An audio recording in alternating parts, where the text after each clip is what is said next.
1095, Baghdad. A professor at an elite university falls silent before 300 students forever.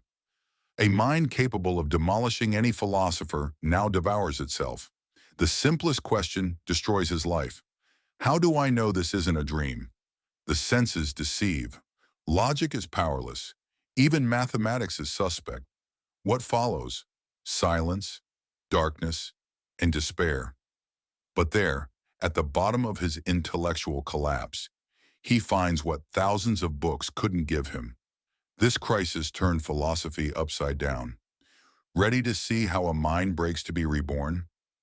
Get comfortable. A fascinating journey awaits you. But before we begin, don't forget to subscribe to the channel. Let's start. Part 1. The Architecture of Doubt. The tale of Al-Ghazali's intellectual and spiritual transformation unfolds like a psychological thriller. Imagine this. It is the year 1095, and Al-Ghazali stands at the apex of scholarly excellence in the Islamic world. At just 37 years old, he occupies the most esteemed academic post in Islam, chief professor at the prestigious Nizamiya University in Baghdad. Over 300 students gather to absorb his every lecture. He has achieved mastery over Islamic jurisprudence, theology, philosophy, and logic to such an extent that seekers of knowledge journey from across the Islamic world to study under him. Yet behind this brilliant public persona, an internal tempest was quietly intensifying.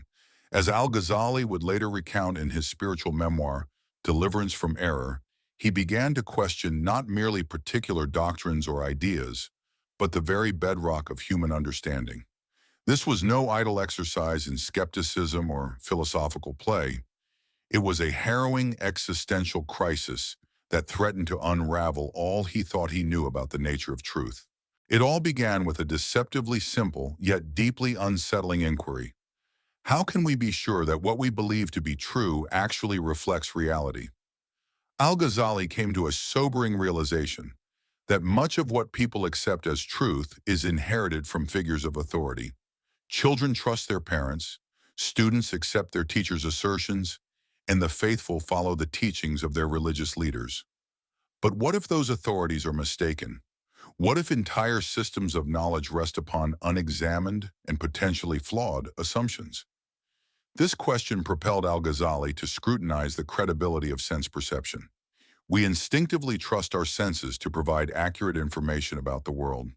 We observe the sun rising in the east and setting in the west and conclude that it moves around the earth. We dip our hand into water and feel wetness, assuming that wetness is an intrinsic quality of the liquid.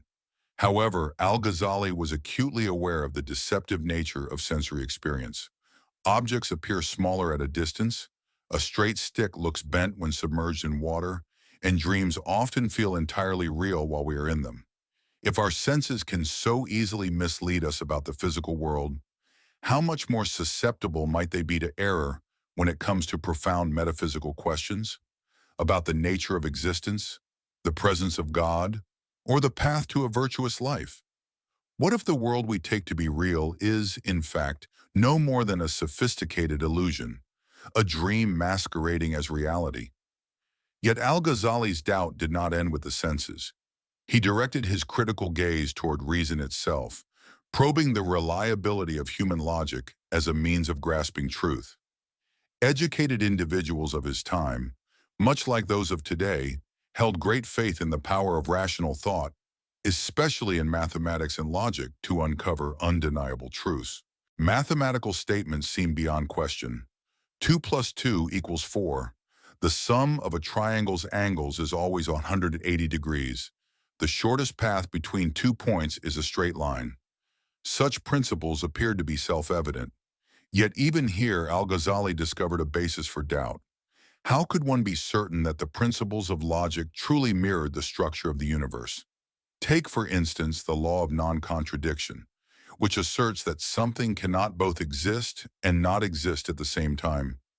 Could this not be a limitation of human cognition rather than a universal law of reality?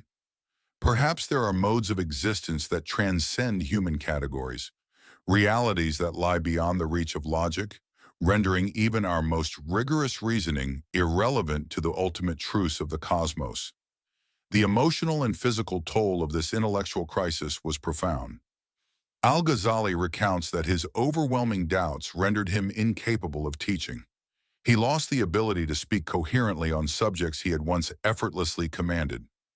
Standing before his students, he would open his mouth to speak, only to find himself mute, paralyzed by uncertainty. The very structure of his intellectual world had collapsed, plunging him into a state of debilitating doubt. What makes Al-Ghazali's skeptical journey so historically momentous is not only its depth and emotional intensity, but also its meticulous and systematic nature. He did not approach doubt casually or in a shallow manner. Instead, he crafted a deliberate and structured method of inquiry, one that would go on to shape the course of skeptical thought in both Islamic and Western intellectual traditions. He categorized different forms of knowledge and subjected each to meticulous critique.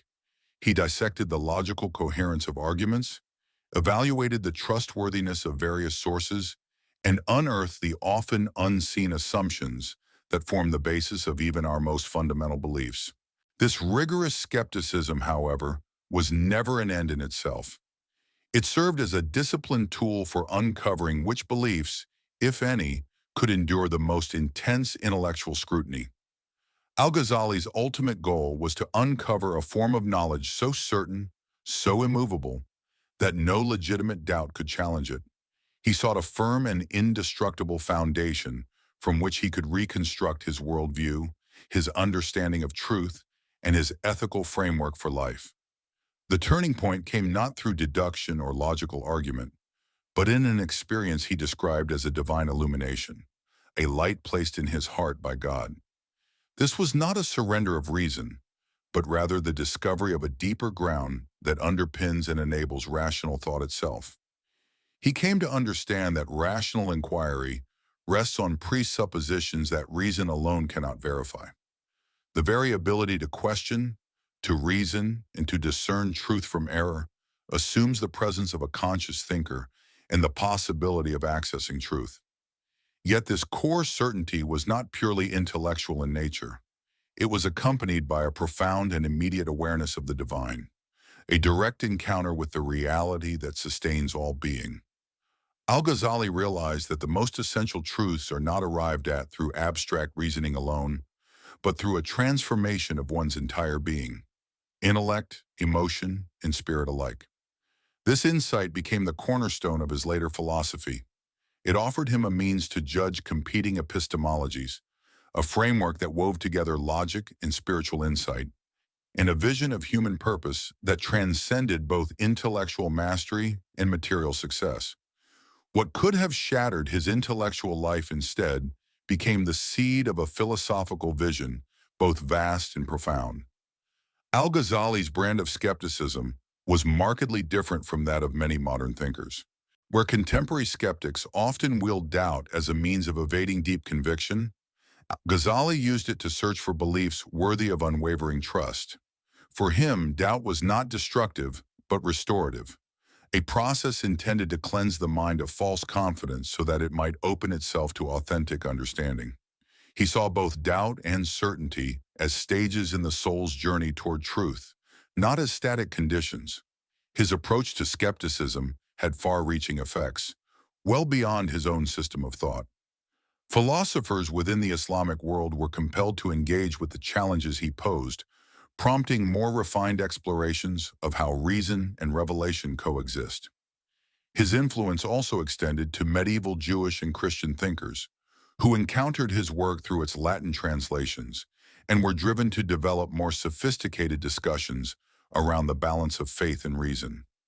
Even figures like Descartes, who likely never read Al-Ghazali directly, adopted methods of systematic doubt that strikingly resemble his. What sets Al-Ghazali's skepticism apart is the sincerity from which it arose. His quest was not driven by idle speculation or a desire to showcase intellectual prowess. He was grappling with urgent, life-defining questions, seeking to understand not just what can be known, but how one ought to live and what ultimately matters. His skepticism, then, was both intellectual and existential. It penetrated to the heart of human experience, infusing his philosophy with a seriousness and depth that purely theoretical approaches often lack. This is what gives his thought its enduring power, a fusion of sharp analysis with the raw honesty of a soul in search of truth.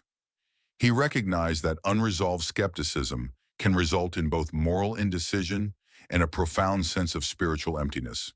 When certainty is out of reach, how can we confidently determine how we ought to live? And if every belief appears equally questionable, what stops us from falling into either nihilism or a belief that all truths are merely relative? Al-Ghazali responded to these dilemmas by arguing that sincere skepticism, when pursued with absolute integrity and bravery, eventually carries the seeker beyond doubt itself. It leads to a kind of knowledge that surpasses the confines of human reason alone. The divine illumination that entered his heart was not a rejection of rational thought, but rather its highest fulfillment, achieved only when reason is stretched to its furthest boundary. At that threshold, the mind becomes open to insights that include rational understanding, but go beyond it. This realization became a cornerstone of Al-Ghazali's later thought.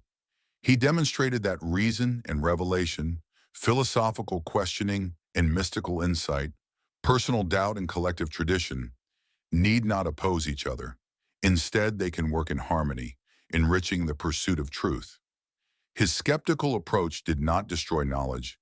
It dismantled false assumptions and intellectual arrogance, clearing the way for a posture of humility and openness. Such a disposition, he believed, is essential for arriving at a true understanding of ultimate reality. Part 2. Exploring the Four Paths. After emerging from his profound crisis of doubt with a renewed foundation of certainty, Al-Ghazali embarked on what would become one of the most rigorous and far-reaching explorations of human knowledge ever undertaken by a medieval scholar. He identified four primary methodologies by which people seek the truth, and he committed himself to thoroughly mastering each one before assessing its merits and shortcomings. This was not the detached inquiry of an academic observer, but the urgent, deliberate search of a man whose psychological and spiritual stability depended on finding true and lasting answers to the most fundamental questions of existence. The first approach he examined was that of the Mutakallimun, Islamic theologians who employed rational argumentation to defend religious doctrine against both philosophical criticisms and internal sectarian disputes. Al-Ghazali had been educated within this tradition and understood its strengths with intimate familiarity. The theologians had developed refined logical techniques to argue for the existence of God, the possibility of miracles, and the internal coherence of revealed doctrines. Their reasoning could disarm skeptics and offer intellectual assurance to believers wrestling with doubt. However, as he probed more deeply into theological reasoning, Al-Ghazali became aware of inherent limitations that rendered it insufficient for attaining the kind of unshakable knowledge his soul yearned for. Theologians typically started from presuppositions rooted in religious teachings, then constructed rational defenses around those premises. But what if the foundational assumptions themselves were questionable or unverified? Additionally, theological reasoning often remained confined to abstract discourse, failing to touch the living, experiential dimension of the divine that transforms the human heart and mind. These arguments could establish God's existence on paper, but they could not bring about a direct awareness or encounter with the divine. For Al-Ghazali, theology, despite its intellectual rigor, was ultimately a defensive discipline, concerned more with shielding inherited beliefs than uncovering transformative truth. It could safeguard belief from external attack, but it lacked the power to generate the kind of profound insight that redefines a person's understanding of reality and alters the course of their life. Theological knowledge stayed at the level of the intellect, a series of propositions to accept, rather than a reality to be experienced and lived. The next path led Al-Ghazali into the intellectually rich and potentially perilous realm of Islamic philosophy. This second avenue was shaped in large part by the Aristotelian tradition, as it had been adapted by renowned figures like Al-Farabi and Avicenna. True to form, Al-Ghazali engaged with philosophy with uncompromising diligence. He not only absorbed the conclusions of the philosophers, but also mastered their investigative methods and underlying assumptions about knowledge and existence. His command of this body of thought became so complete that his work, The Aims of the Philosophers, was later mistaken by some Western readers as a sincere exposition rather than a prelude to critique. What most impressed Al-Ghazali about the philosophers was their dedication to logical proof and their insistence on accepting only those propositions that could be conclusively demonstrated through reason. In disciplines such as mathematics, logic, and the natural sciences, they had achieved undeniable progress by adhering strictly to empirical evidence and rational analysis, often even at the expense of popular opinion or traditional authority. Their studies in astronomy had uncovered accurate models of celestial motion. Their medical investigations had identified the causes of various illnesses, and their work in logic had clarified the principles that govern sound reasoning. But Al-Ghazali observed that when philosophers turned their attention to metaphysical inquiries, questions about the ultimate nature of reality, the attributes of the divine, and the fate of the soul, they carried over their confidence from the exact sciences without sufficient justification.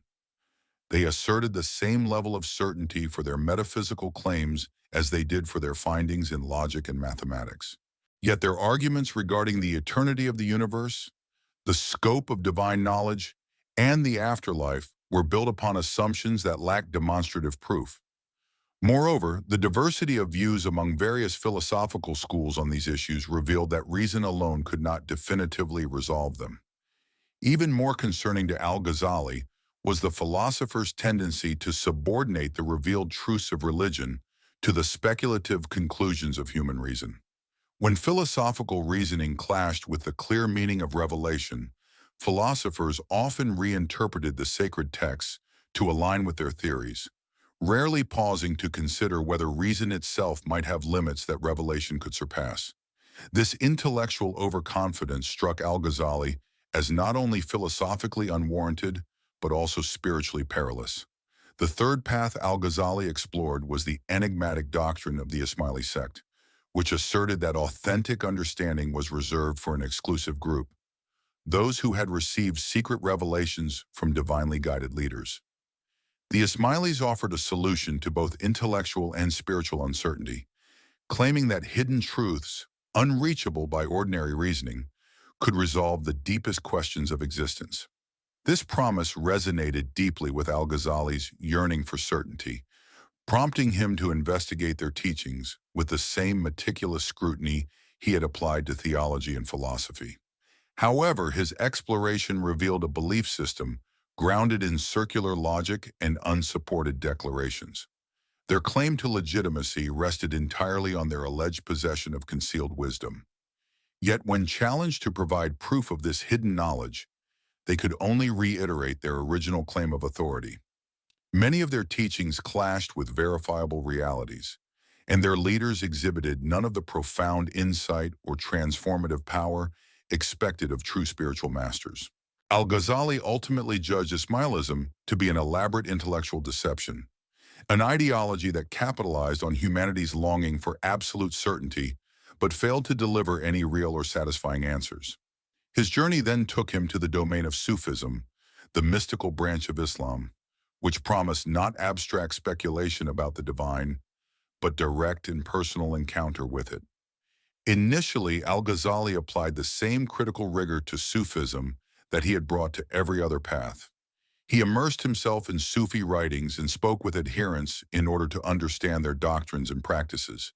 However, he soon recognized that Sufism could not be comprehended solely through analysis.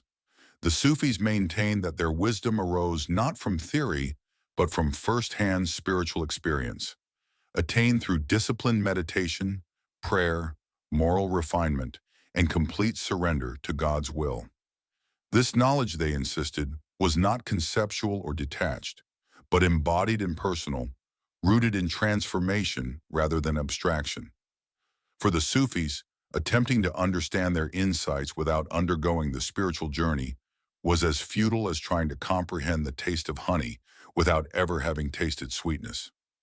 This realization placed Al-Ghazali in a profound quandary. His method demanded impartial evaluation from a distance, yet the Sufi path required intimate personal involvement for its truths to be known. How could he objectively judge the validity of mystical experience while remaining outside of it? Al-Ghazali resolved this tension with a bold and unprecedented decision. Recognizing that true understanding of Sufism necessitated inner transformation, he chose to step beyond observation and become a practitioner himself. In November of 1095, at the pinnacle of his intellectual career, he relinquished his prestigious academic position, gave away his wealth, and committed himself to the rigorous disciplines of Sufi practice. This was not an act of retreat from intellectual challenge, but a testament to his devotion to the pursuit of truth, so deep that he was willing to sacrifice status, comfort, and public esteem to follow it wherever it might lead. Through this radical shift from philosopher to mystic, Al-Ghazali encountered insights that reshaped not only his perception of Sufism, but his entire understanding of knowledge and existence.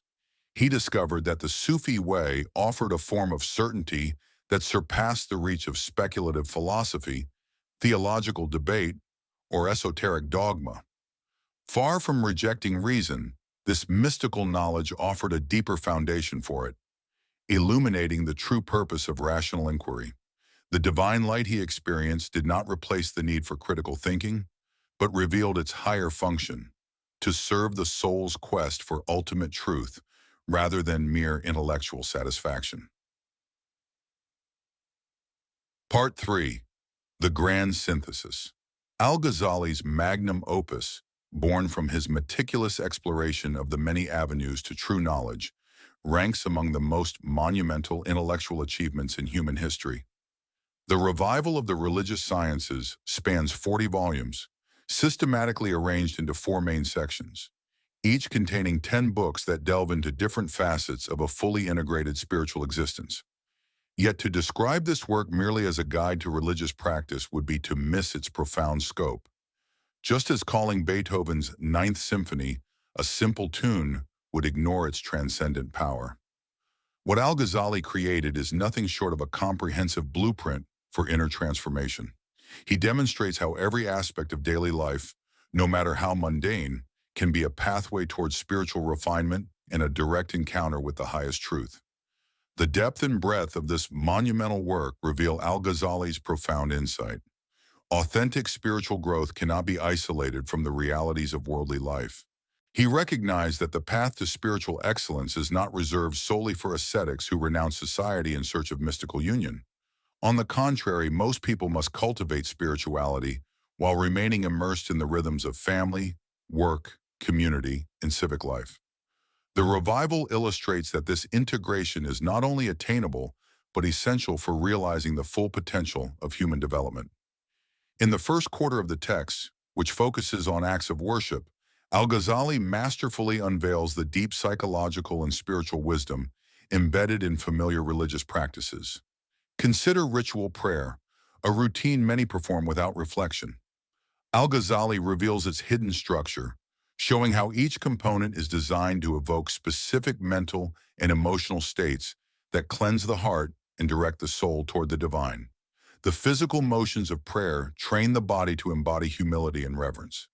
The verbal recitation of sacred scripture floods the mind with divine awareness, and the cyclical timing of the prayers throughout the day establishes a rhythm of remembrance that shields the heart from spiritual heedlessness. But Al-Ghazali doesn't stop at external forms. He probes into the interior dimensions of the practice.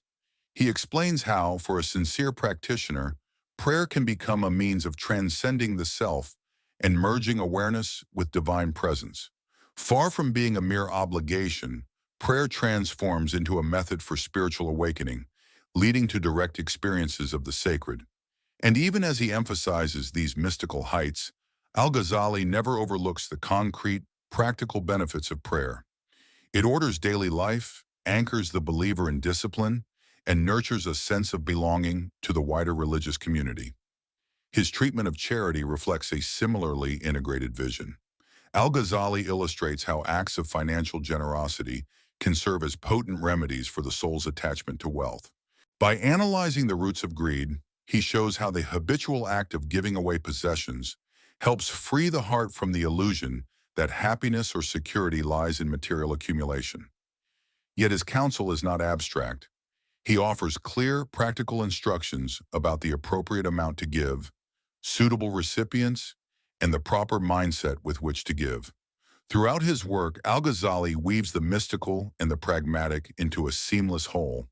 The second quarter of the revival, which addresses social behaviors and everyday habits, demonstrates his belief that spiritual progress must extend to every domain of human life. He lays out guidance on a vast range of subjects, from etiquette at the dinner table to sexual conduct, from ethical business practices to one's responsibilities toward neighbors. This is not mere legalism or obsessive rulemaking. Rather, it arises from his deep understanding that every human action has moral weight. It either contributes to the refinement of the soul or its degradation. In the ongoing internal battle between the noble and the base elements of the self, there is no neutral ground. His discussion of marriage exemplifies this holistic view.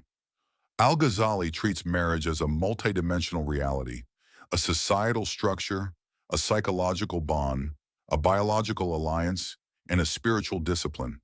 He teaches that sexual intimacy, when approached with intention and awareness, can become a form of devotion. Parenting, in turn, becomes a path toward cultivating selfless love. The ordinary challenges of family life, its trials and frustrations, are reframed as opportunities to grow in patience, forgiveness, and compassion. At the same time, Al-Ghazali offers concrete advice on selecting a life partner, managing the household economy, and handling disputes within marriage. The third quarter of the revival, which delves into the traits that lead to spiritual ruin, may well be Al-Ghazali's most psychologically nuanced contribution. He explores the core spiritual ailments that cloud the heart and prevent it from reflecting divine light in its natural purity. Rather than relying on moralistic judgments or engaging in abstract philosophical theorizing, his method is grounded in a thorough psychological exploration of these inner diseases, tracing how they arise, how they feed one another, and how they can be gradually healed. Take his treatment of pride, for example. He portrays it as perhaps the most insidious of all spiritual maladies because it distorts the very faculty of discernment that is meant to guide the seeker toward truth. When pride takes root, it blinds individuals to their own flaws and makes them resistant to outside guidance, effectively halting any possibility of real spiritual growth. Al-Ghazali delves into the subtle disguises that pride can wear, how it can masquerade as virtue, how intellectual prowess may lead to spiritual blindness, and how even religious achievements can inflate the ego rather than purify it. Yet his intent is not to overwhelm the reader with a sense of hopelessness. Instead, he offers concrete spiritual exercises and inner disciplines aimed at loosening pride's grip. He outlines how regular self-scrutiny can expose the ego's self-deceptions, how acts of service can dissolve selfishness, and how reflecting on death can reframe worldly accomplishments within a broader, humbling perspective. In the final quarter of his work, which focuses on the traits that lead to salvation, Al-Ghazali presents a compelling and hopeful vision of the soul's potential for transformation. In this section, he explores the elevated states of awareness that can emerge once the heart is cleansed of its corrupting tendencies and made receptive to divine influence. Yet even here, his guidance remains both practical and spiritually profound. He demonstrates how virtues like patience, gratitude, trust in God, and love for the divine are not just lofty ideals, but qualities that can be nurtured through consistent practice and disciplined intention. His discussion of repentance serves as a prime example of this synthesis between action and inner awakening. On the surface, repentance involves acknowledging one's mistakes, feeling sincere remorse, seeking forgiveness, and resolving not to repeat those errors. But Al-Ghazali reveals that true repentance goes far deeper than this. At its highest level, repentance signifies a radical shift in one's inner orientation. from reliance on personal strength to full dependence on divine mercy. It is not merely sorrow over individual misdeeds, but an awakening to the fundamental limitations of the self when cut off from grace. This deeper awareness opens the way to the most advanced phases of spiritual realization. At these higher stages, the will of the individual becomes aligned with the divine will, and personal awareness expands to encompass direct perception of ultimate truth. Yet Al-Ghazali never suggests that these mystical states are a retreat from worldly responsibility. On the contrary, he emphasizes that authentic spiritual insight strengthens, rather than weakens, one's capacity to act effectively in the world. The one who attains direct knowledge of divine reality does not withdraw from life's demands, but becomes even more capable of compassion, service, and fulfilling their social obligations with integrity and purpose. Part 4. Exposing the Incoherence. In the year 1095, the same year he walked away from a prestigious academic position, Al-Ghazali completed a work that would come to redefine the course of philosophy in the Islamic world and beyond, The Incoherence of the Philosophers. This powerful critique of Aristotelian thought disrupted centuries of intellectual tradition and continues to provoke debate to this day. Despite its lasting impact, The Incoherence is frequently misinterpreted. It is often mistakenly seen as an outright rejection of reason and philosophy as a whole. In reality, Al-Ghazali's work is a highly focused and deliberate critique, targeting specific philosophical claims that, in his view, conflicted with both sound logic and spiritual truth. To fully grasp its importance, one must understand the broader intellectual landscape in which it emerged. During Al-Ghazali's time, the Islamic intellectual tradition was heavily influenced by philosophers who had embraced and elaborated on the teachings of Aristotle. Thinkers such as Al-Farabi and Avicenna constructed intricate systems of thought, claiming to offer rational proofs for fundamental truths regarding God, the cosmos, and the fate of the human soul. These philosophical frameworks gained wide acceptance among the educated elite and even swayed many theologians who might otherwise have questioned the sufficiency of reason in matters of faith. Al-Ghazali's brilliance lay in the way he challenged these ideas, not by dismissing philosophy outright, but by using philosophical reasoning to expose its internal inconsistencies. Rather than rejecting logic, he held the philosophers to their own standards and revealed how they frequently violated them. He showed that their most assertive metaphysical conclusions were not the result of rigorous demonstration, but were instead built upon assumptions that lacked proof. Moreover, many of their arguments, when subjected to close scrutiny, revealed logical flaws that would be easily recognized if applied in less abstract contexts. The Incoherence is structured around 20 specific philosophical doctrines, each analyzed with meticulous care. Among these, 3 are singled out as not just erroneous, but dangerously heretical.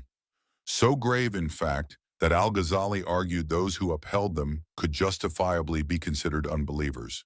These 3 positions, he believed, undermined the very foundations of theistic faith and could not be reconciled with a genuine belief in God as understood by the revealed scriptures. The first of these controversial positions concerns the eternity of the universe. According to the philosophers, the cosmos had no beginning and exists eternally as a necessary emanation from the divine essence. It neither began in time, nor will it ever cease to exist. While this idea was supported by complex philosophical reasoning, Al-Ghazali saw it as fundamentally incompatible with the concept of divine creation. It rendered God a passive source rather than the intentional, sovereign creator described in sacred texts. If the world has always existed, then God's will plays no role in its coming into being. There is no divine choice, no creative act, and ultimately, no personal relationship between the creator and creation. Al-Ghazali's response to this claim showcased his deep understanding of both philosophical reasoning and theological principles. He demonstrated that the philosophers' arguments rested on debatable assumptions about divine perfection and temporality. The core of their argument was the belief that any change in God, such as a decision to create at a particular moment, would imply imperfection. For them, a perfect being must be utterly unchanging, and therefore could not engage in temporal actions like creation. But Al-Ghazali refuted this logic by distinguishing between types of change.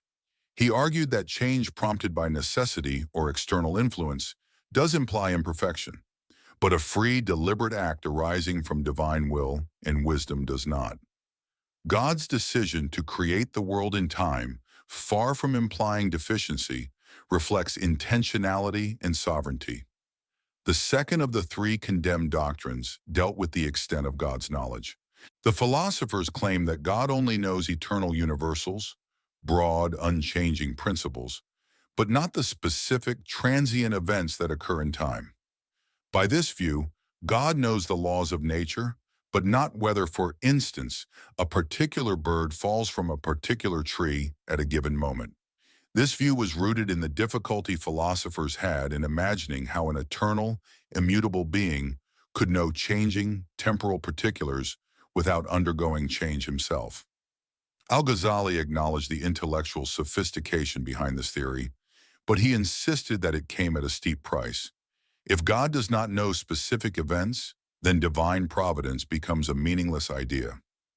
How can prayer have any effect or morality have any weight if God is unaware of what individuals actually do?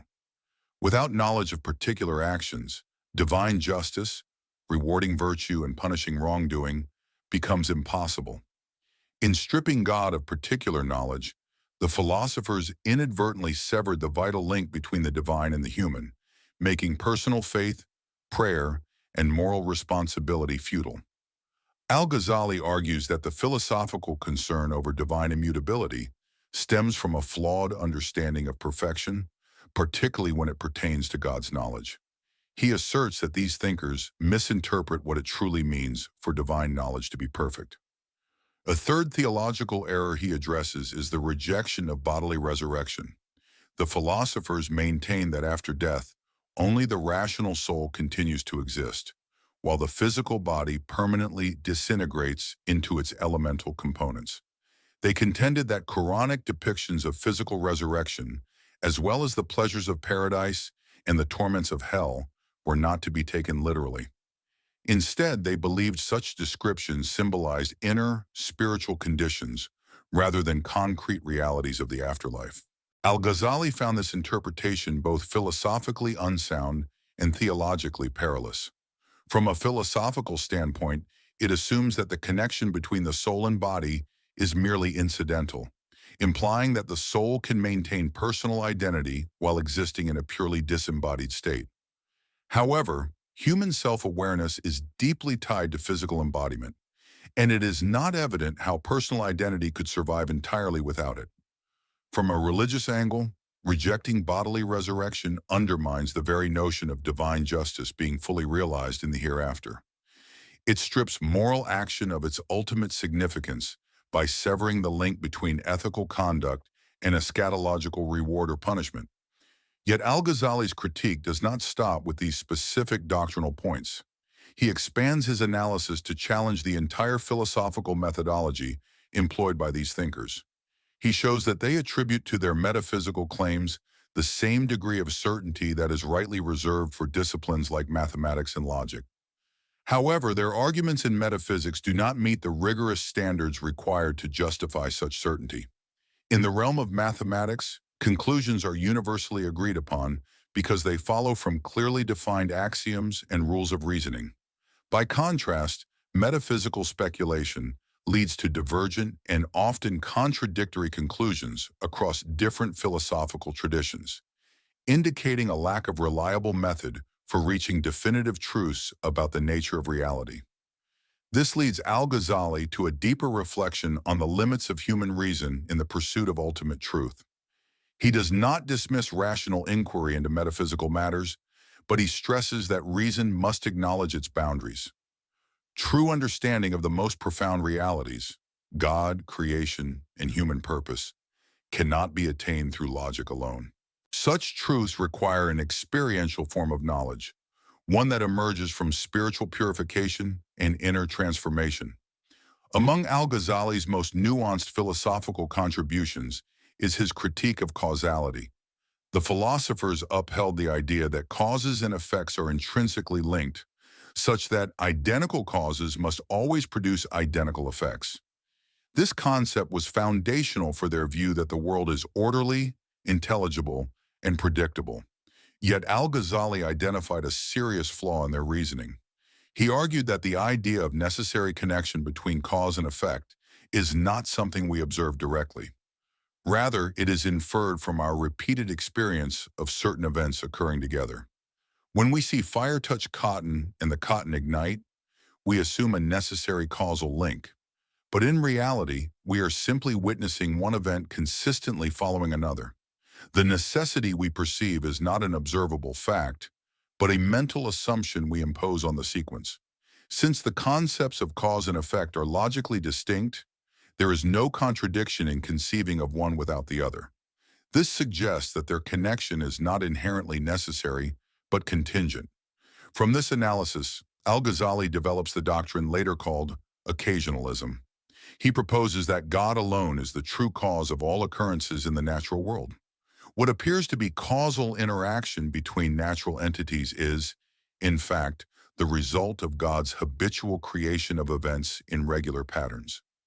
These patterns give the illusion of natural causation, but are ultimately expressions of divine will. This perspective preserves the consistency required for scientific reasoning, while also upholding God's absolute freedom. While God typically creates events in predictable sequences, he is not bound by them and may diverge from them whenever his wisdom dictates a higher purpose, thus allowing room for miracles within an ordered universe. Part 5. The Radiance of Enlightenment. Toward the culmination of his profound intellectual and spiritual path, al-Ghazali authored a masterwork that represents the pinnacle of his philosophical and mystical integration, The Niche of Lights. Composed in his later years, after decades of rigorous scholarship and inner refinement, this text stands as a testament to his comprehensive vision of knowledge and reality. In this seminal work, al-Ghazali addresses the profound relationship between human awareness and the ultimate nature of existence. Drawing inspiration from the celebrated Quranic verse of light, he elevates its symbolic richness into a fully developed epistemological framework. In doing so, he merges rational inquiry, mystical insight, and divine revelation into a unified theory of understanding. The image of light becomes the central motif in his exposition, functioning on multiple interpretive levels. At its most accessible layer, light symbolizes the awareness that enables cognition. Just as physical illumination allows the eye to discern external objects, spiritual illumination makes inner truths visible to the intellect. However, al-Ghazali's metaphor is far more than a simple comparison. It serves as the foundation for a multi-layered cosmology and epistemology. He outlines a hierarchy of existence, each tier corresponding to a distinct mode of knowing, each requiring its own form of illumination. The first tier comprises the material world, the domain of physical forms and sensory data. This is the realm that natural sciences and logic investigate through observation and reason.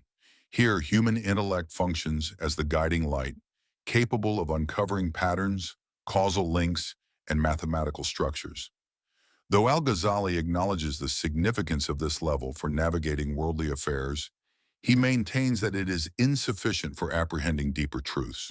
He argues that the material world is not the ultimate reality, but rather a projection or shadow of more fundamental layers of existence.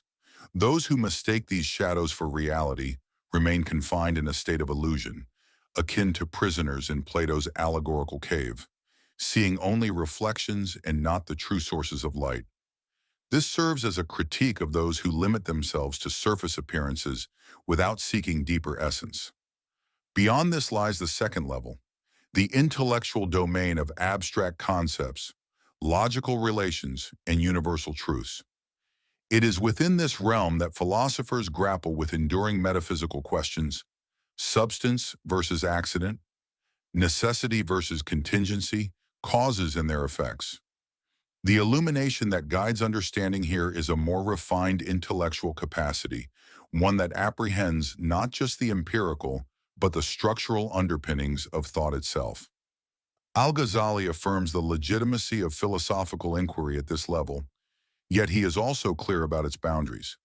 The core limitation of rational knowledge, he argues, is that it remains detached from the knower.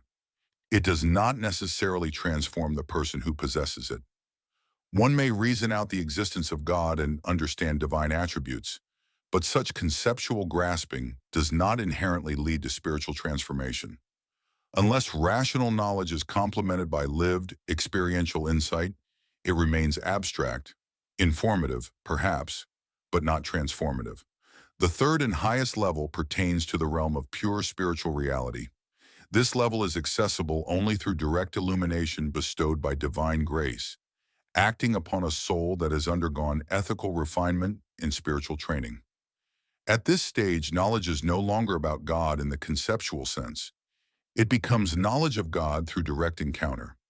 It is not merely an intellectual recognition of divine qualities, but a felt, immediate presence of the divine within consciousness.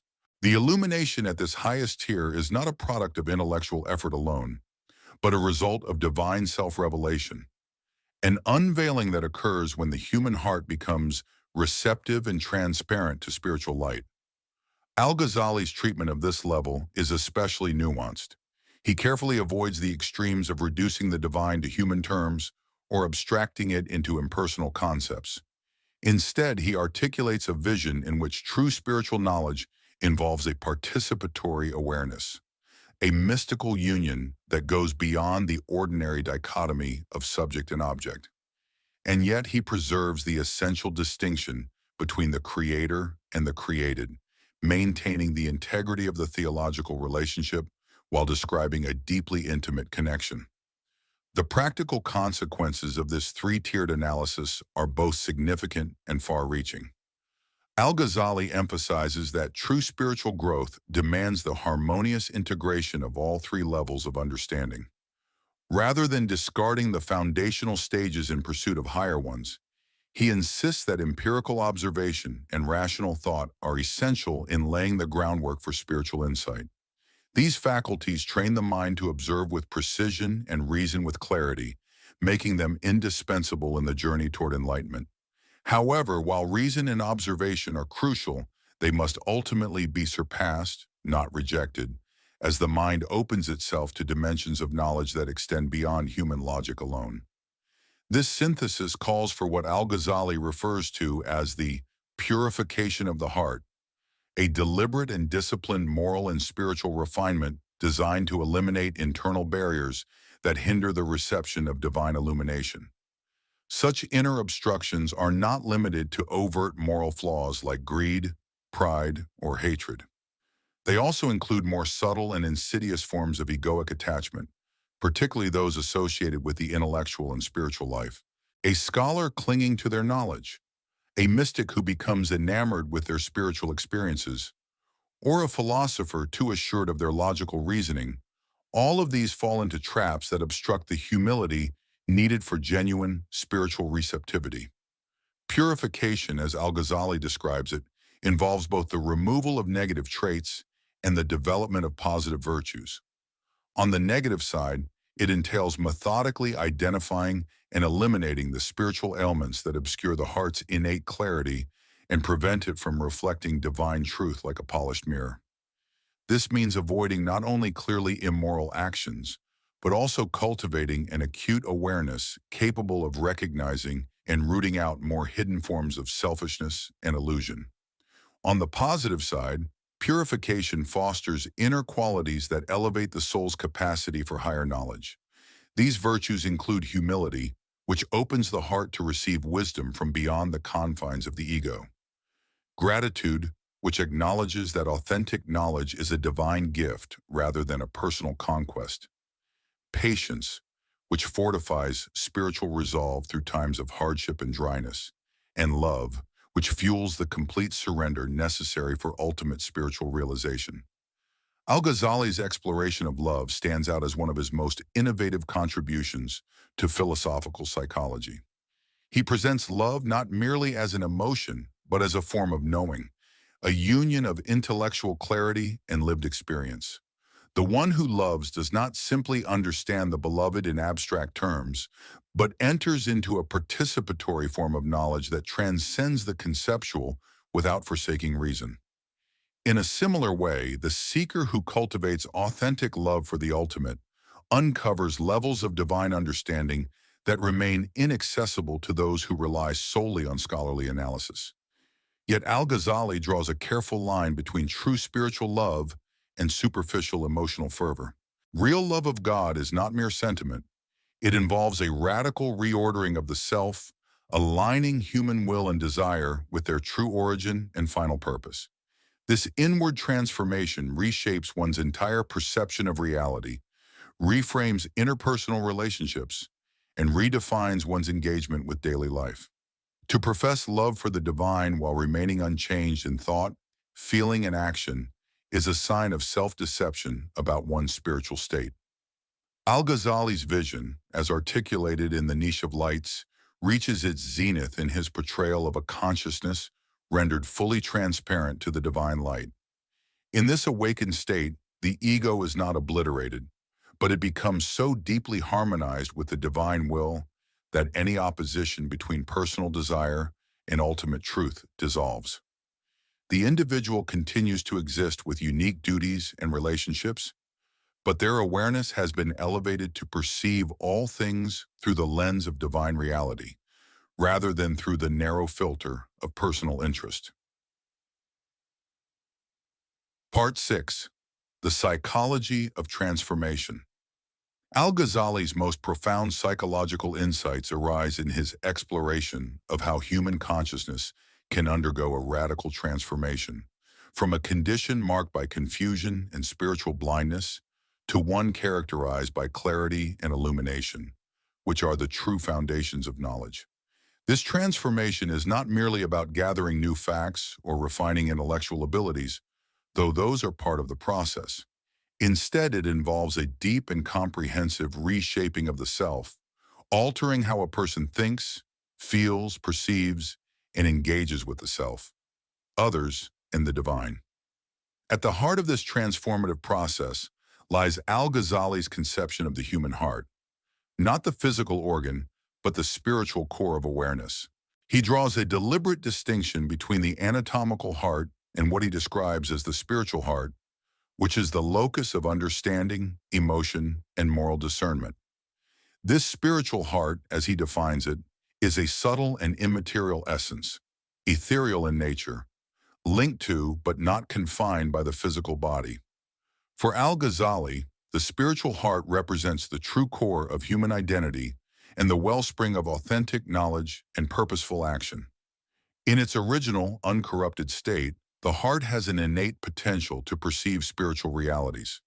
He likens it to a mirror capable of reflecting divine light.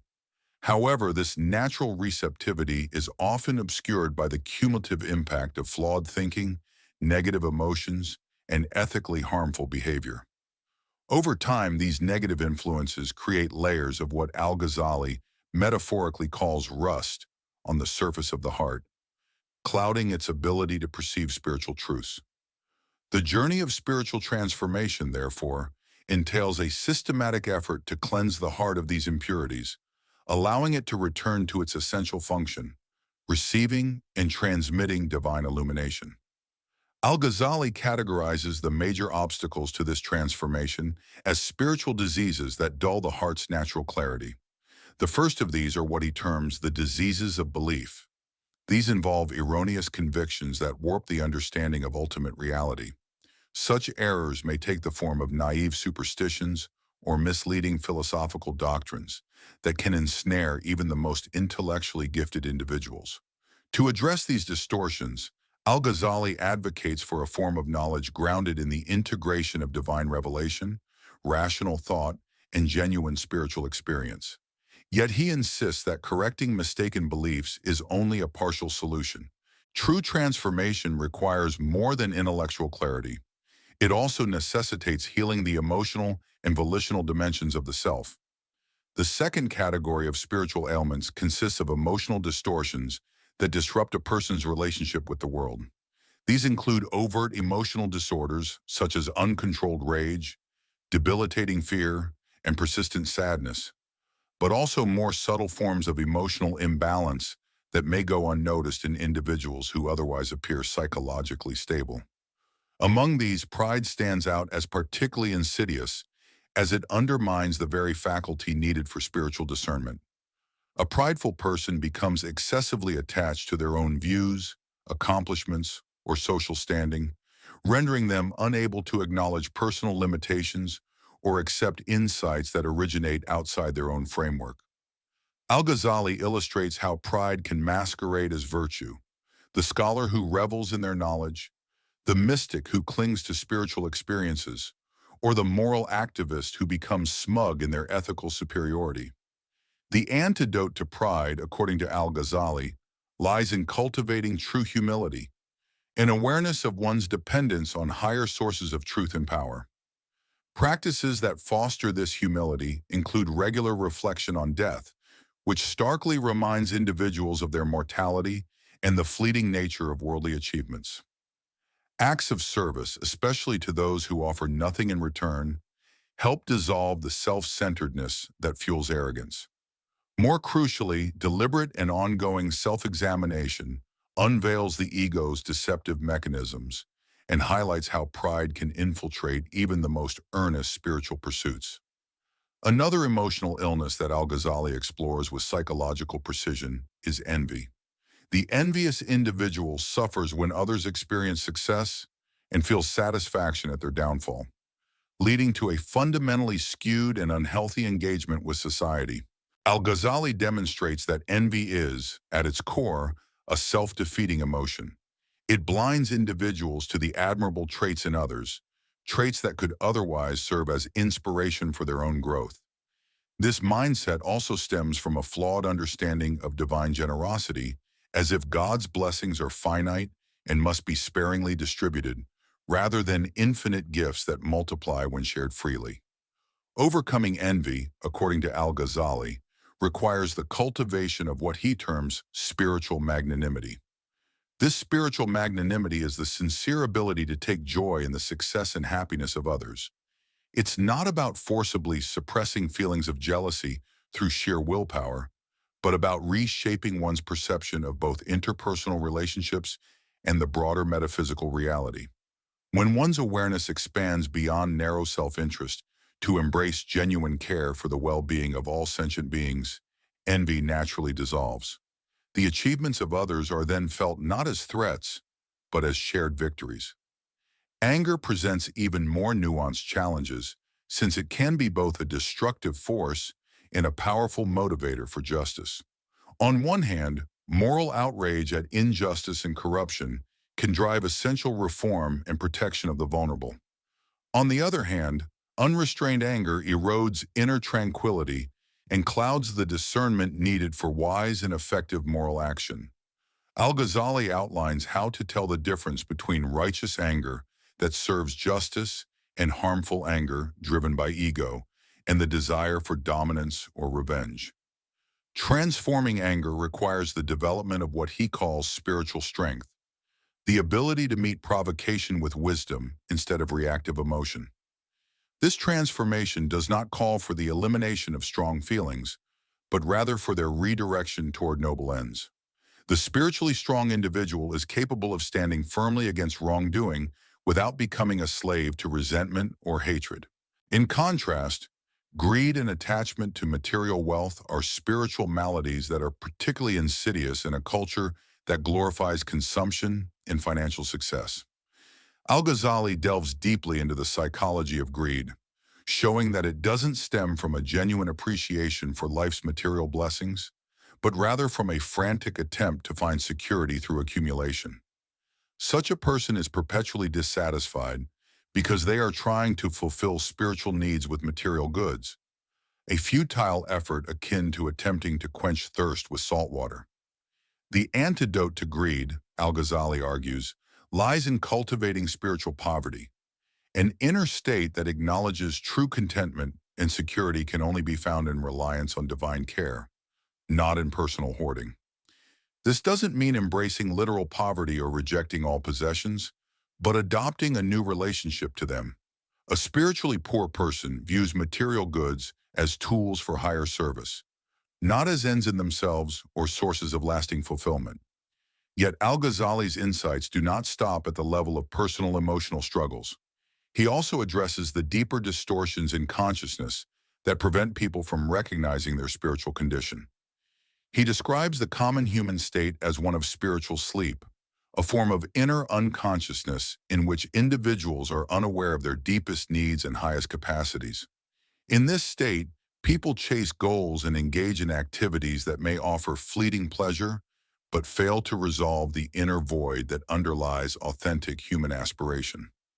Awakening from this spiritual slumber involves the cultivation of profound self-awareness, an ability to identify the underlying patterns that shape one's inner life, and to begin the disciplined journey of inner transformation. This process depends on what Al-Ghazali refers to as vigilant self-examination, the ongoing practice of observing one's thoughts, emotions, motives, and actions in order to detect the symptoms of spiritual illness and monitor progress on the path to spiritual maturity. However, Al-Ghazali cautions that such introspection must be balanced with unwavering trust in divine mercy and guidance. Otherwise, it risks devolving into a kind of spiritual narcissism where the focus remains fixated on the self instead of opening toward the infinite dimensions of transcendent reality. Part 7. The Science of the Heart. At the heart of Al-Ghazali's philosophical psychology lies a groundbreaking vision of the qalb, the spiritual heart, not merely as a metaphor, but as a genuine organ of knowledge. According to Al-Ghazali, the heart functions according to definable laws and can be consciously trained and refined to reach elevated levels of awareness and comprehension. This understanding stands in stark contrast to two opposing views. On one hand, sentimentalism that reduces spiritual insight to emotionalism, and on the other, reductive materialism that equates consciousness with neural activity. Al-Ghazali instead proposes a refined and systematic science of the heart, wherein the heart is a perceptive organ that, once purified, becomes capable of directly apprehending truths hidden from ordinary awareness. He describes this capability as spiritual perception, a unique form of cognition that draws from sensory input, rational thought, and mystical experience, yet transcends them all. Just as the physical eye detects light in form independently of personal bias, the spiritual heart perceives dimensions of reality that are real, objective, and yet veiled from the common mind. These realities include not only the divine or mystical, but also moral and aesthetic dimensions of existence, those aspects of life that are vital to human flourishing, yet cannot be fully grasped through logic or empirical observation alone. The heart, in its natural state, is attuned to such perception, but its sensitivity is dulled by what Al-Ghazali describes as a buildup of spiritual rust, a metaphor for the cumulative effects of false beliefs, negative emotions, and unethical actions. This dulling is not divine punishment, but the inherent result of choices and behaviors that are misaligned with the heart's intended function. Just as prolonged exposure to bright light can impair eyesight or loud noise can damage hearing, spiritually harmful habits degrade the heart's perceptive faculties. However, unlike physical impairment, the damage to the heart is reversible. Al-Ghazali outlines a thorough path of spiritual healing aimed at restoring the heart's clarity and openness. This process begins with confronting the issue directly, through sincere self-reflection that many avoid, preferring instead to maintain illusions about their spiritual well-being. One must face the hard truth that their typical ways of interpreting the world are deeply flawed, and that profound transformation is necessary. The first step on this path is what Al-Ghazali defines as repentance, though his conception of it is far more expansive than simply feeling remorse for isolated misdeeds. Genuine repentance requires a complete shift in consciousness, from self-reliance and control to full trust in divine mercy and guidance. This transformation involves several layers: intellectual repentance, where one lets go of erroneous beliefs that obscure reality, emotional repentance, in which destructive passions are replaced with noble ones, and volitional repentance, which means turning the will away from selfish aims toward a life of service to higher truths. Such holistic repentance clears the inner landscape for the next phase of growth, spiritual training, riyada. This phase entails disciplined, intentional practice meant to sharpen the heart's sensitivity to spiritual realities while reducing the hold of worldly distractions and internal chaos. These practices span both outer actions, such as regular prayer, fasting, and acts of charity, and inner disciplines like meditation, remembrance of God, dhikr, and deep reflection on existential and theological questions. Crucially, Al-Ghazali warns that these efforts must be grounded in authentic knowledge rather than unchecked zeal or imitation of others. He stresses that spiritual training is not one size fits all. Each person's unique disposition, circumstances, and spiritual maturity must shape the path they follow. A practice that proves beneficial for one individual may be harmful to another, and what once aided growth can become a hindrance if not adapted to one's current stage of development. This is why a seeker on the spiritual path must have access to a knowledgeable and qualified guide, someone who possesses not only a deep understanding of spiritual principles, but also a refined grasp of human psychology. Such a guide can offer tailored instruction, addressing the unique needs and inner conditions of each individual. The third phase of inner transformation is what Al-Ghazali refers to as spiritual realization, tahakkuk, a stage in which truths once understood only intellectually or believed through faith are now experienced directly. This is not a sudden, singular breakthrough, but a progressive unfolding in which the heart's ability to perceive spiritual realities deepens over time. Eventually, the individual becomes capable of directly apprehending fundamental truths without relying solely on logical arguments or external authorities. At this point, knowledge of reality and guidance for ethical living emerge from within through the heart's awakened perception. However, Al-Ghazali offers an important caution. He emphasizes that not every inner experience qualifies as true spiritual realization. Many seekers are vulnerable to mistaking emotional highs, mental images, or even psychological disturbances for genuine insight. These experiences may feel profound but can actually be misleading forms of self-deception rather than authentic spiritual awakening.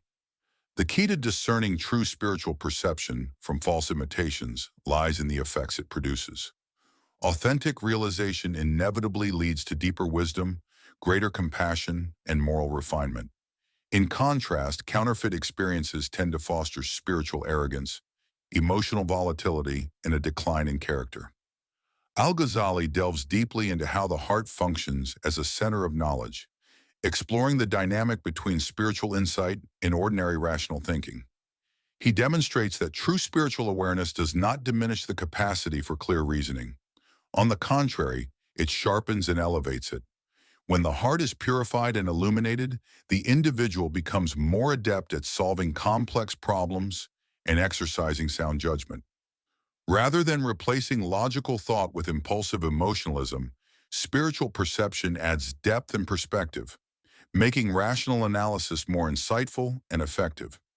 This harmonious blending of intuition and reason is what Al-Ghazali describes as spiritual intelligence, a mature form of understanding that bridges the gap between dry rationalism and uncontrolled emotion. Spiritual intelligence enables a person to discern when analytical reasoning is most appropriate and when it must be complemented by other forms of inner knowing. It also cultivates a sensitivity to the sacred dimensions hidden within ordinary situations, as well as a practical understanding of spiritual truths that might otherwise seem abstract. The highest aim of the heart's evolution is a state Al-Ghazali calls spiritual transparency. In this condition, the person's consciousness becomes completely attuned to ultimate truth, yet retains the individuality and personal traits that make them a unique human being. Such individuals continue to live their lives with their own talents, passions, and responsibilities, but their vision is no longer clouded by ego or self-centered concerns. Their perspective is broadened and purified so thoroughly that they see everything through the lens of ultimate reality. They become, as it were, clear vessels through which divine light shines into the world, fully human, yet spiritually radiant, without dissolving into impersonality or abstraction. Part 8. The Alchemy of Happiness. In his renowned Persian treatise, crafted to reach a wider audience beyond academic scholars, Al-Ghazali articulates his refined vision of true human fulfillment. This work, The Alchemy of Happiness, does not merely simplify his earlier Arabic writings. It distills their core insights, offering practical wisdom drawn from the entirety of his intellectual and spiritual journey. The title is deliberate and symbolic. Just as medieval alchemists aimed to transmute base metals into gold through precise understanding of nature's laws, Al-Ghazali illustrates how the human soul can be elevated from confusion and spiritual emptiness to a state of radiant, enduring happiness through the application of spiritual knowledge and disciplined practice. He opens with a central question that underlies all serious philosophical and spiritual reflection. What is genuine happiness, and how can it be attained with certainty? Al-Ghazali observes that while every human being naturally seeks happiness, most pursue it in ways that, paradoxically, lead them further from the real thing. People commonly equate happiness with the satisfaction of bodily desires, the possession of wealth, the attainment of social recognition, or the pursuit of intellectual stimulation. While these pursuits may offer fleeting pleasures or fulfill certain practical roles in life, none are capable of delivering the profound and lasting fulfillment that the soul ultimately craves. The issue lies not in the pursuits themselves, but in the mistaken belief that they represent the highest good. Al-Ghazali exposes the inherent limitations of each. Physical pleasures are short-lived and demand constant repetition. Wealth is inherently unstable and offers no permanent security. Status depends on the ever-changing opinions of others, and intellectual accomplishments, however great, leave unresolved the deeper questions of existence and meaning. For happiness to be genuine and enduring, it must rest on something beyond these temporary and uncertain goods. It must be rooted in the soul's connection to what is timeless, unchanging, and absolutely dependable. In Al-Ghazali's framework, this source of ultimate reality is what religion names as God, and what philosophy refers to as the absolute, the one, or pure being. Yet such knowledge must not remain abstract or theoretical. To truly nourish the soul, it must be lived, experienced, and integrated into one's being. Only then can it bring about the deep transformation that results in true happiness. Al-Ghazali's exploration unfolds through four essential types of knowledge, stages in the process of what he calls spiritual alchemy. These are not isolated disciplines but interconnected steps, forming a structured path from ordinary awareness to direct experience of the divine. Crucially, this path is not solely intellectual. Each stage involves a reshaping of the way one thinks, feels, and acts in relation to oneself, to other people, and to the world as a whole. The journey begins with self-knowledge. This means uncovering the true nature of human consciousness and understanding its link to the physical body. Most individuals wrongly identify themselves with their bodies, emotions, thoughts, or social identities. But Al-Ghazali insists that the authentic self is none of these. It is the spiritual core that employs these faculties without being confined to them. This inner self possesses dimensions and needs that cannot be satisfied through purely material or social means. Recognizing this truth is essential because attempts to find ultimate contentment in physical indulgence or external success are inevitably misguided when built on a false understanding of what the self really is. However, self-knowledge must move beyond abstract insight. It must be practical, enabling one to manage the relationship between the soul and its instruments wisely. The body has valid requirements that must be addressed. Emotions, while often unstable, offer important signals that require careful interpretation. Thought processes are valuable, but must be directed with discernment. Social connections create duties and obligations. that call for ethical attention. Spiritual living is the art of harmonizing all dimensions of human experience in service to the soul's highest purpose, without becoming bound or dominated by any of them. A central element of this path is a knowledge of God. This involves gaining insight into the divine attributes and understanding how they relate to creation. However, Al-Ghazali insists that such knowledge must begin with an awareness of the limitations inherent in human thought when it attempts to grasp the infinite. Human language and intellect function through finite, conceptual categories, which are fundamentally incapable of encompassing the boundless reality of the divine.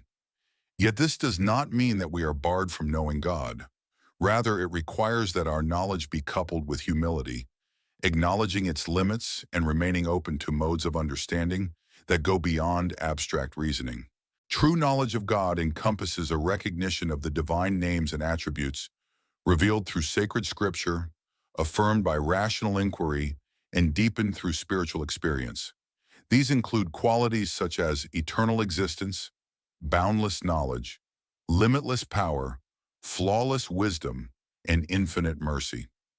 But this understanding is not pursued for the sake of intellectual mastery. Its true purpose is moral and spiritual transformation. By contemplating divine mercy, a seeker becomes more compassionate. By reflecting on divine wisdom, one grows in discernment. Those who appreciate divine beauty strive to cultivate beauty within their own character.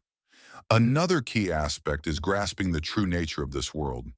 This means penetrating the surface illusions and distortions that typically cloud human perception of temporal existence. While many see the world as a collection of self-contained things and events that can offer ultimate happiness if handled correctly, Al-Ghazali teaches that the world is actually a network of signs, symbols that point to spiritual truths beyond themselves. All of creation serves as a mirror, reflecting facets of the divine. Those who learn to read these reflections with clarity and insight can discover spiritual lessons embedded in every corner of the physical universe. This does not imply that the world is an illusion or devoid of value. Rather, its real worth lies not in satisfying worldly desires, but in its ability to serve higher, spiritual ends. The beauty of nature stirs an awareness of divine beauty. The order and patterns in the natural world inspire awe for divine wisdom. The interconnectedness of all living things reveals a deeper unity behind the seeming diversity of creation. However, these insights are accessible only to those who approach the world with the proper inner attitude, one of reverence, attentiveness, and discernment. A fourth component is the knowledge of the next world, seen as it truly is. This entails understanding the soul's ultimate destiny beyond the confines of physical life. For Al-Ghazali, this is not merely a speculative view of what follows death. It is an unveiling of the eternal dimension of consciousness that already exists, though ordinarily hidden from our perception. The afterlife is not merely a future place where the soul continues after bodily death. Instead, it represents the full emergence of spiritual capacities that can begin to awaken even in this life. To rightly comprehend the next world is to see this life through a transformed lens, where actions are shaped by their eternal consequences. Someone who understands the lasting significance of present choices naturally adopts different values and priorities than someone who believes consciousness ends at death. Still, this vision must be balanced with responsible engagement in worldly life. The goal is not withdrawal, but integration. Far from retreating from the world, those who understand the reality of the next life become more effective in fulfilling their roles here and now. Al-Ghazali demonstrates how these four dimensions of knowledge work together like elements in a spiritual alchemy, transforming the soul from its base state of ignorance into the radiant state of awakened awareness. This transformation cannot be achieved through intellectual study alone. Though sound knowledge is essential, it also requires disciplined spiritual practice that purifies the heart and makes it receptive to divine light. Yet spiritual practice without the grounding of correct knowledge is equally insufficient. Uninformed zeal can lead not to enlightenment, but to illusion and error. The happiness that emerges from this inner transformation is unlike any joy the temporal world can offer. It is not contingent upon external conditions and remains untouched by changes in wealth, health, status, or even death itself. It brings a sense of completeness so profound that all worldly goods seem like welcome additions, not desperate needs. Most importantly, this inner fulfillment naturally expresses itself outwardly in deeper compassion, greater service to others, and increased ability to realize the constructive purposes for which humanity was created. Part 9. Unifying the Paths. Al-Ghazali's most remarkable philosophical accomplishment does not rest on a single doctrine or argument, but rather on his groundbreaking synthesis of various streams of knowledge and spiritual practice, streams that many before him believed were fundamentally incompatible. He demonstrated that rational thought, genuine mystical experience, steadfast commitment to divine revelation, and responsible social involvement are not opposing forces, but interconnected elements of a holistic vision of human fulfillment. This vision acknowledges the intricate nature of human beings and the layered complexity of reality itself. Importantly, this unification did not come from shallow compromises or vague attempts to gloss over deep philosophical tensions. Instead, Al-Ghazali pursued a rigorous examination of each approach's rightful scope and inherent boundaries. He recognized that apparent conflicts between reason and revelation, personal spiritual growth in civic duty, or mystical insight in practical living often arise not from true contradictions, but from misapprehensions about the distinct roles each path should play. When each domain is properly understood and engaged within its appropriate limits, they no longer contend for dominance but rather enrich one another. Al-Ghazali's harmonization of reason with revelation stands out as one of the most nuanced and enduring contributions to religious philosophy. He illustrated that reason, when pursued honestly, eventually confronts questions it cannot answer on its own, questions that only divinely revealed knowledge can address with authority. At the same time, revelation offers a coherent framework that empowers reason to function with greater clarity and direction. Through reason, one can affirm the existence of a creator, the plausibility of prophecy, and the necessity of moral responsibility. Yet reason falls short when it comes to determining the precise content of divine laws or the detailed map of the spiritual path. Revelation steps in to supply this precise guidance, while also reinforcing the broader truths that reason can discern independently. Thus, tensions between these two sources of knowledge often reflect either faulty logic or a misreading of Scripture, not a genuine contradiction. Whenever reason seems to clash with revelation, Al-Ghazali urges a careful re-examination. Are the rational arguments truly valid? Are the revealed texts being interpreted correctly? His own critique of the philosophers exemplifies this method. He exposed how their supposed rational refutations of religious teachings often relied on assumptions lacking demonstrable proof, rather than on sound logical reasoning. Al-Ghazali also tackled the long-standing tension between personal spiritual cultivation and collective responsibility. Certain spiritual traditions have stressed inner enlightenment to such an extent that they encourage detachment from worldly duties. Conversely, some schools of thought prioritized societal reform and communal obligations in ways that downplayed or even ignored the necessity of inner moral transformation. Al-Ghazali argued that these paths are not mutually exclusive, but mutually reinforcing when rightly understood. True spiritual development naturally expands one's ability to serve others with empathy, integrity, and purpose. As an individual becomes more attuned through spiritual practice, their compassion, insight, and ethical sensitivity deepen, qualities that are essential for meaningful social contribution. Likewise, genuine involvement in social duties, especially acts of service toward those who offer no personal benefit in return, becomes a fertile ground for spiritual growth.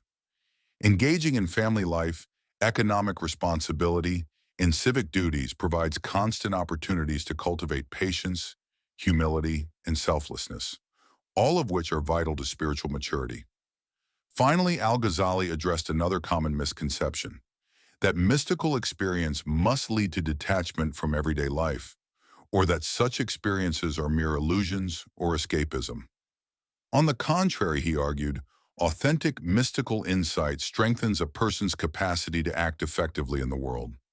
Far from drawing one away from responsibility, profound spiritual realization equips a person with the inner resources, clarity, compassion, and resolve, needed to engage life's challenges with greater purpose and impact. A person who attains direct insight into ultimate reality gains access to profound sources of wisdom, inner strength, and motivation. Rather than diminishing their effectiveness in the world, this insight enhances their ability to contribute meaningfully to constructive and noble purposes. At the same time, it is crucial to differentiate between true mystical experience and deceptive imitations, which even well-meaning seekers may mistake for the real thing. Al-Ghazali offers careful and specific criteria for making this distinction.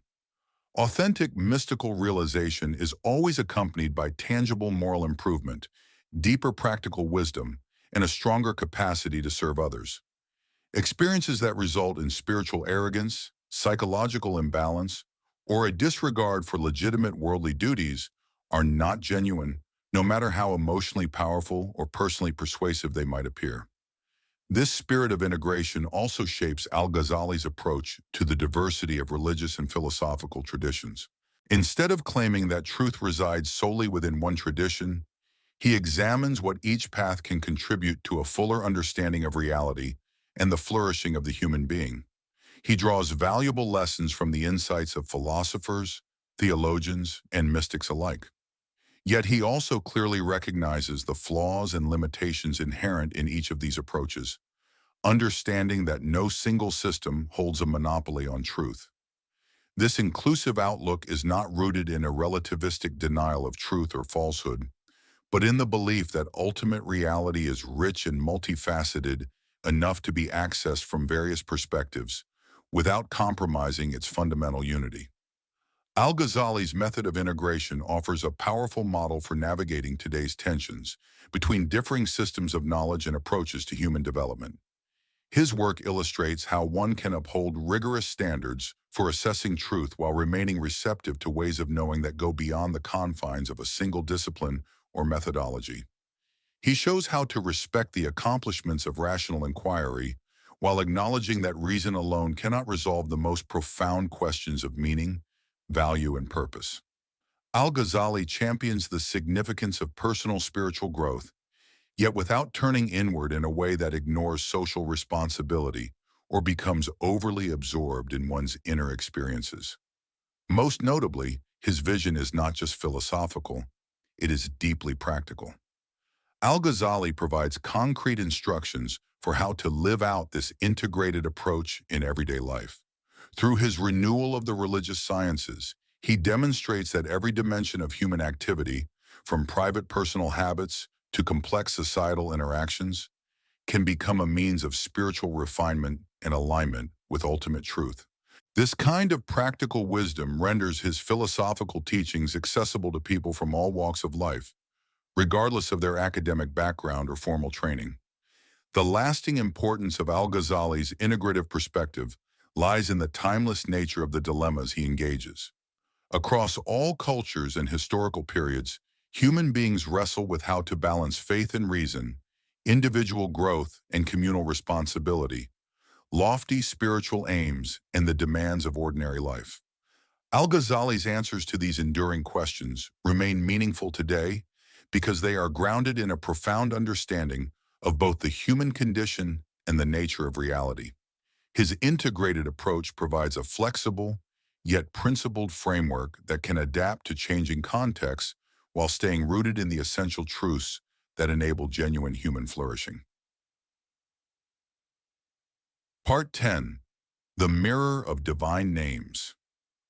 Al-Ghazali's most significant theological innovation lies in his profound reinterpretation of the divine names and attributes, not as abstract theological constructs, but as guiding principles for ethical living and spiritual transformation. Instead of viewing the 99 beautiful names of God as distant descriptors of a transcendent being beyond human grasp, Al-Ghazali presents them as keys to understanding the very essence of reality and unlocking the highest possibilities within human consciousness. He argues that, when rightly comprehended and embodied, these names serve not only to describe God, but also to illuminate pathways for inner refinement. His method blends rigorous rational inquiry with experiential spiritual practice, a hallmark of his intellectual and mystical vision.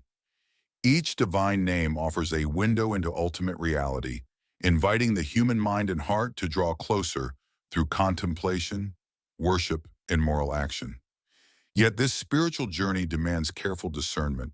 One must distinguish between the ways divine qualities may be mirrored in human character and the ways in which they remain utterly unique to God. For instance, to reflect divine mercy in human life, one must grasp the crucial distinction between the finite compassion of human beings and the infinite mercy that is inherent to the divine. Consider Al-Ghazali's interpretation of the name Ar-Rahman, commonly translated as the compassionate or the merciful. Intellectually, this name signifies that the core of reality is rooted in unconditional care and concern for all of creation, not in cold detachment or arbitrary favoritism.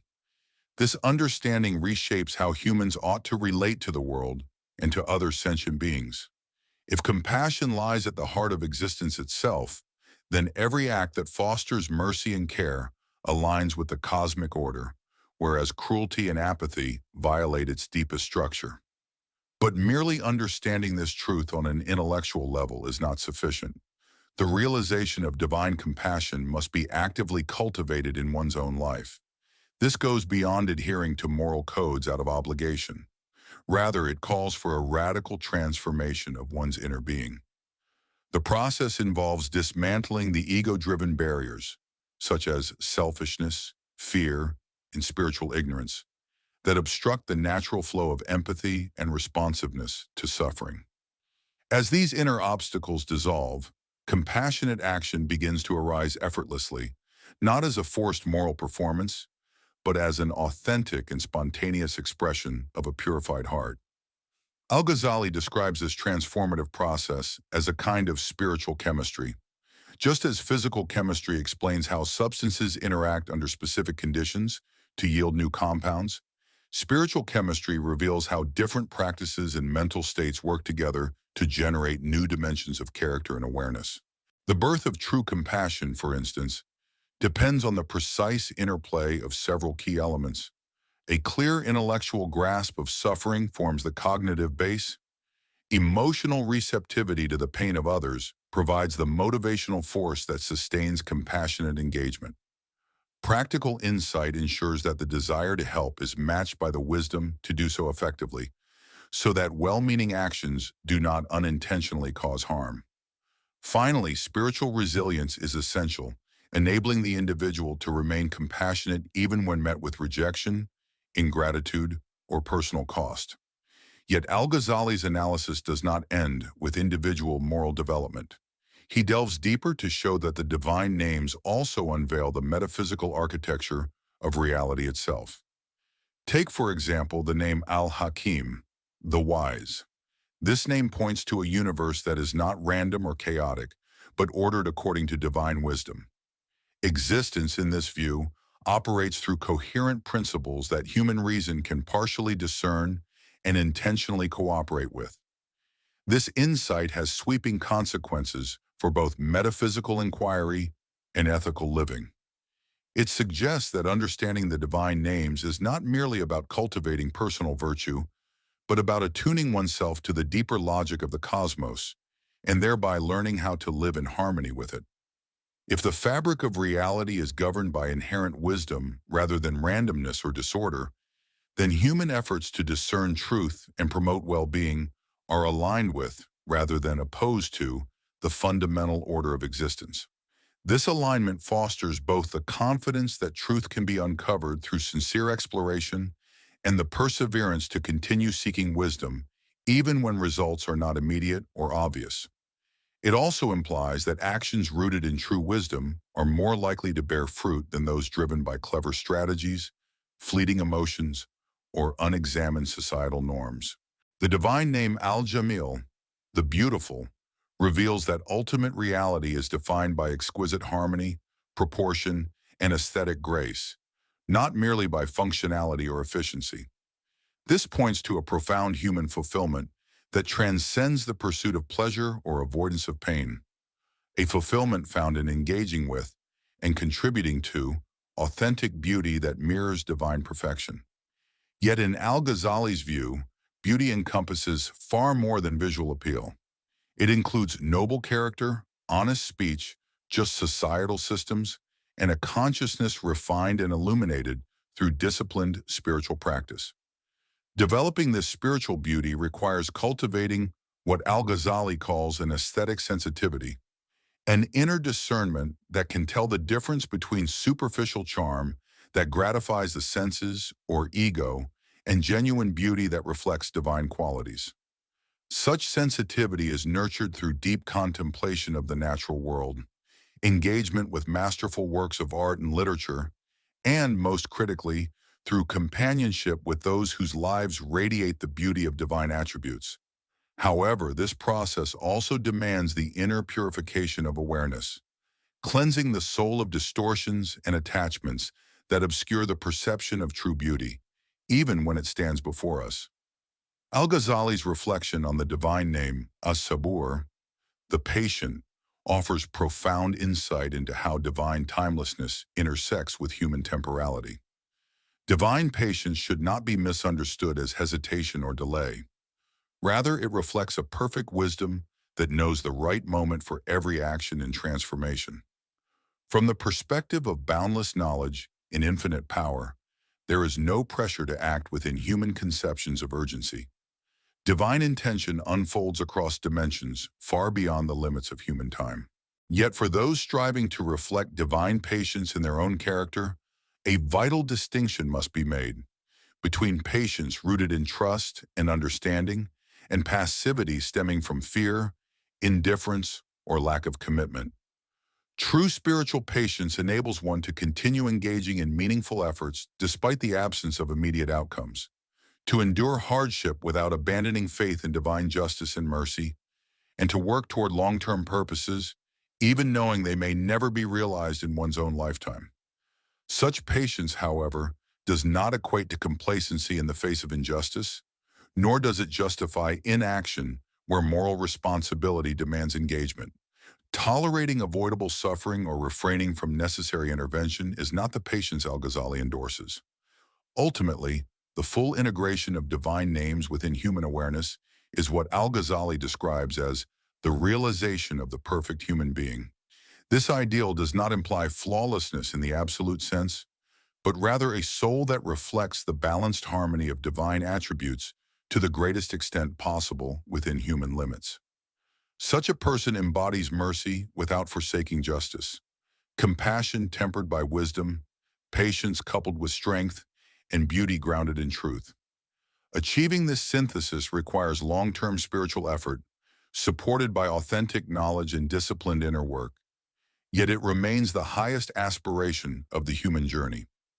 The relevance of this teaching extends far beyond individual transformation. Its implications reach into every facet of human society. Families, communities, economies, and political systems function most effectively when they are modeled on a balanced integration of divine attributes, rather than overemphasizing some while ignoring others. For instance, a society that prizes justice but neglects mercy becomes unforgiving and authoritarian. One that emphasizes mercy without justice drifts into moral weakness and corruption.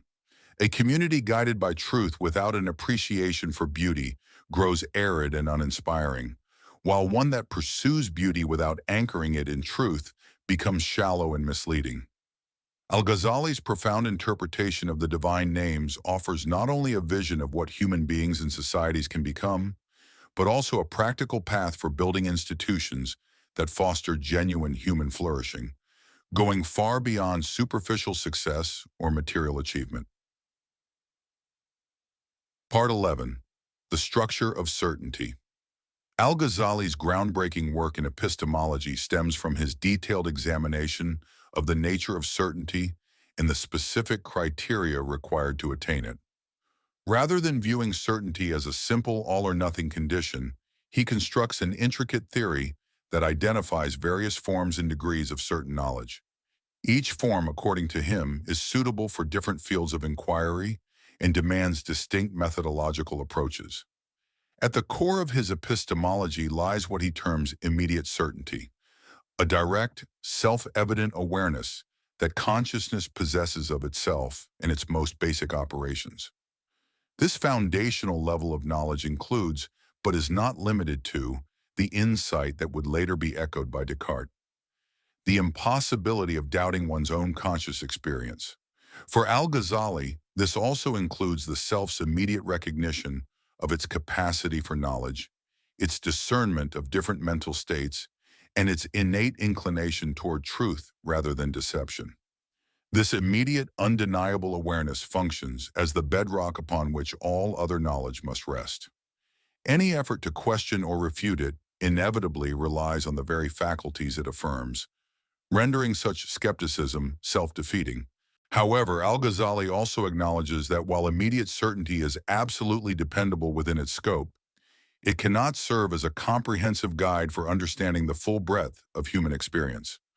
Although consciousness can be wholly certain of its existence and fundamental operations, it cannot, by introspection alone, determine whether its perceptions accurately reflect external reality, whether its logical reasoning genuinely corresponds to objective truth, or whether its moral judgments signify true values rather than subjective or culturally inherited norms. These deeper questions require more advanced forms of inquiry that extend beyond the limits of direct awareness. Al-Ghazali identifies a second tier of certainty, demonstrative certainty. This is the kind of knowledge gained through methodical reasoning grounded in clearly defined premises. It encompasses disciplines such as mathematics, formal logic, and well-structured empirical sciences that adhere to rigorous methodologies. This form of certainty allows the intellect to reach conclusions far beyond the immediate knowledge of consciousness. Through it, one can understand intricate systems, forecast future events, and derive universal principles applicable across varying contexts. Al-Ghazali praises the power of demonstrative reasoning, noting that within its proper boundaries, it can yield results just as indubitable as those of direct awareness, yet with a far broader range of application. For instance, mathematical proofs can demonstrate consistent relationships between abstract quantities, unaffected by time, location, or the mental states of those conducting the reasoning. Similarly, when empirical investigations are properly executed, they can uncover patterns in nature that not only explain phenomena, but also enable accurate predictions and effective technological applications. Nonetheless, Al-Ghazali is careful to point out a critical limitation. Demonstrative certainty ultimately depends on foundational premises that cannot themselves be proven through demonstration. To avoid circular reasoning or infinite regress, one must accept certain axioms, such as the basic assumptions of mathematics, the fundamental laws of logic, and the core principles underlying scientific method, on grounds that lie outside the demonstrative process itself. Without these initial, non-demonstrable foundations, the entire structure of demonstrative reasoning would collapse. While demonstrative reasoning is valuable for establishing relationships between concepts and identifying correlations among observed phenomena, it ultimately falls short of uncovering the essential nature of reality. It cannot address the most profound questions concerning meaning, purpose, or value. This limitation leads Al-Ghazali to propose a third, deeper form of certainty, what he terms intuitive certainty, which arises through the direct spiritual apprehension of truths that surpass both rational inference and immediate experience, yet remain compatible with them. This form of certainty grants access to knowledge of ultimate reality, foundational values, and the deeper significance of existence, realms inaccessible to pure logic alone. However, when rightly comprehended, intuitive certainty can be supported and affirmed through rational contemplation. The key to this deeper knowing, Al-Ghazali argues, lies in the refinement and illumination of consciousness, achieved through disciplined spiritual practice. Just as logical analysis demands training in formal reasoning and empirical science requires keen observational skill, spiritual perception depends on cultivating specific inner faculties and removing internal barriers that normally obstruct higher awareness.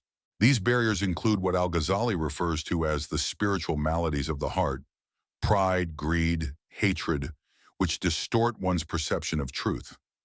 Overcoming them involves engaging in practices such as meditation, prayer, and ethical self-discipline, all of which strengthen the heart's innate capacity for spiritual vision. Al-Ghazali also provides a rigorous framework for distinguishing genuine intuitive certainty from superficial imitations that may resemble it outwardly, but are in fact products of self-delusion, fantasy, or psychological disturbance. True intuitive knowledge, he contends, is always in harmony with well-reasoned thought and sound empirical evidence, as long as these are applied appropriately within their proper boundaries. Moreover, authentic spiritual insight leads to tangible results. It enhances a person's ability to make wise decisions, act ethically, and engage effectively with the world. In contrast, any inner experience that contradicts firmly established rational or empirical truths, or results in a decline in moral character or practical judgment, cannot be considered a legitimate form of intuitive knowledge, no matter how persuasive it feels subjectively. Al-Ghazali envisions an integrated model of understanding in which all three forms of certainty, rational, empirical, and intuitive, work in concert to produce what he calls complete knowledge. This synthesis honors the achievements of reason and observation while recognizing their limitations. Without the inclusion of spiritual insight, human inquiry remains incomplete, incapable of answering the most essential questions that consciousness inevitably poses. Such comprehensive knowledge is not reached by dismissing or diminishing any of these three domains, but rather by discerning the proper role and limitations of each and learning how to weave their contributions into a unified understanding of reality and human purpose. This epistemological model carries profound implications for how we think about education, research, moral reasoning, and spiritual growth.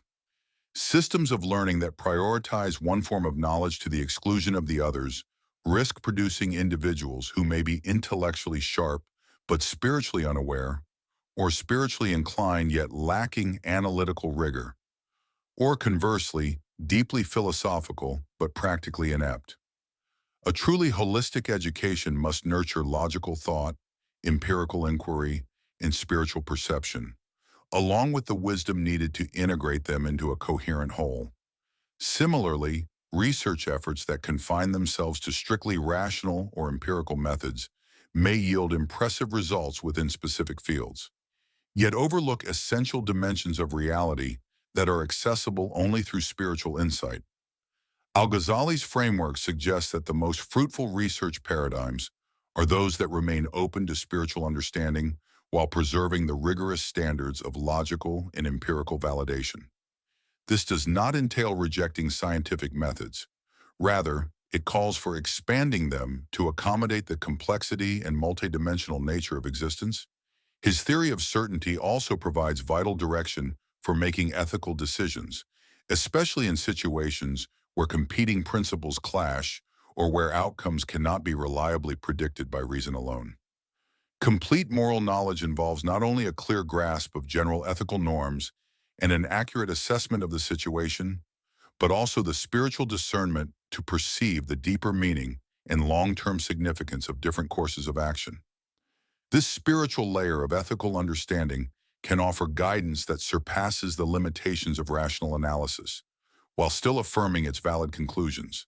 Ultimately, Al-Ghazali's vision aims to empower the human mind and soul to attain a fully integrated and trustworthy knowledge, a form of understanding that enables true human flourishing. This requires not just intellectual command of abstract concepts or practical success in worldly endeavors, but also spiritual awakening, which allows direct apprehension of the foundational truths and ultimate purposes that imbue all other knowledge and action with meaning. Part 12. The Architecture of Reality.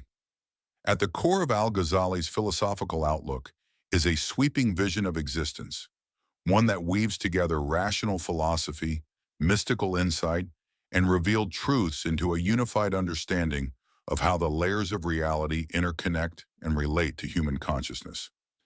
This metaphysical structure serves as the underlying basis for his work across various fields: epistemology, ethics, psychology, and spiritual practice, demonstrating that inquiries into knowledge, morality, human nature, and spiritual life are deeply rooted in the ultimate nature of being.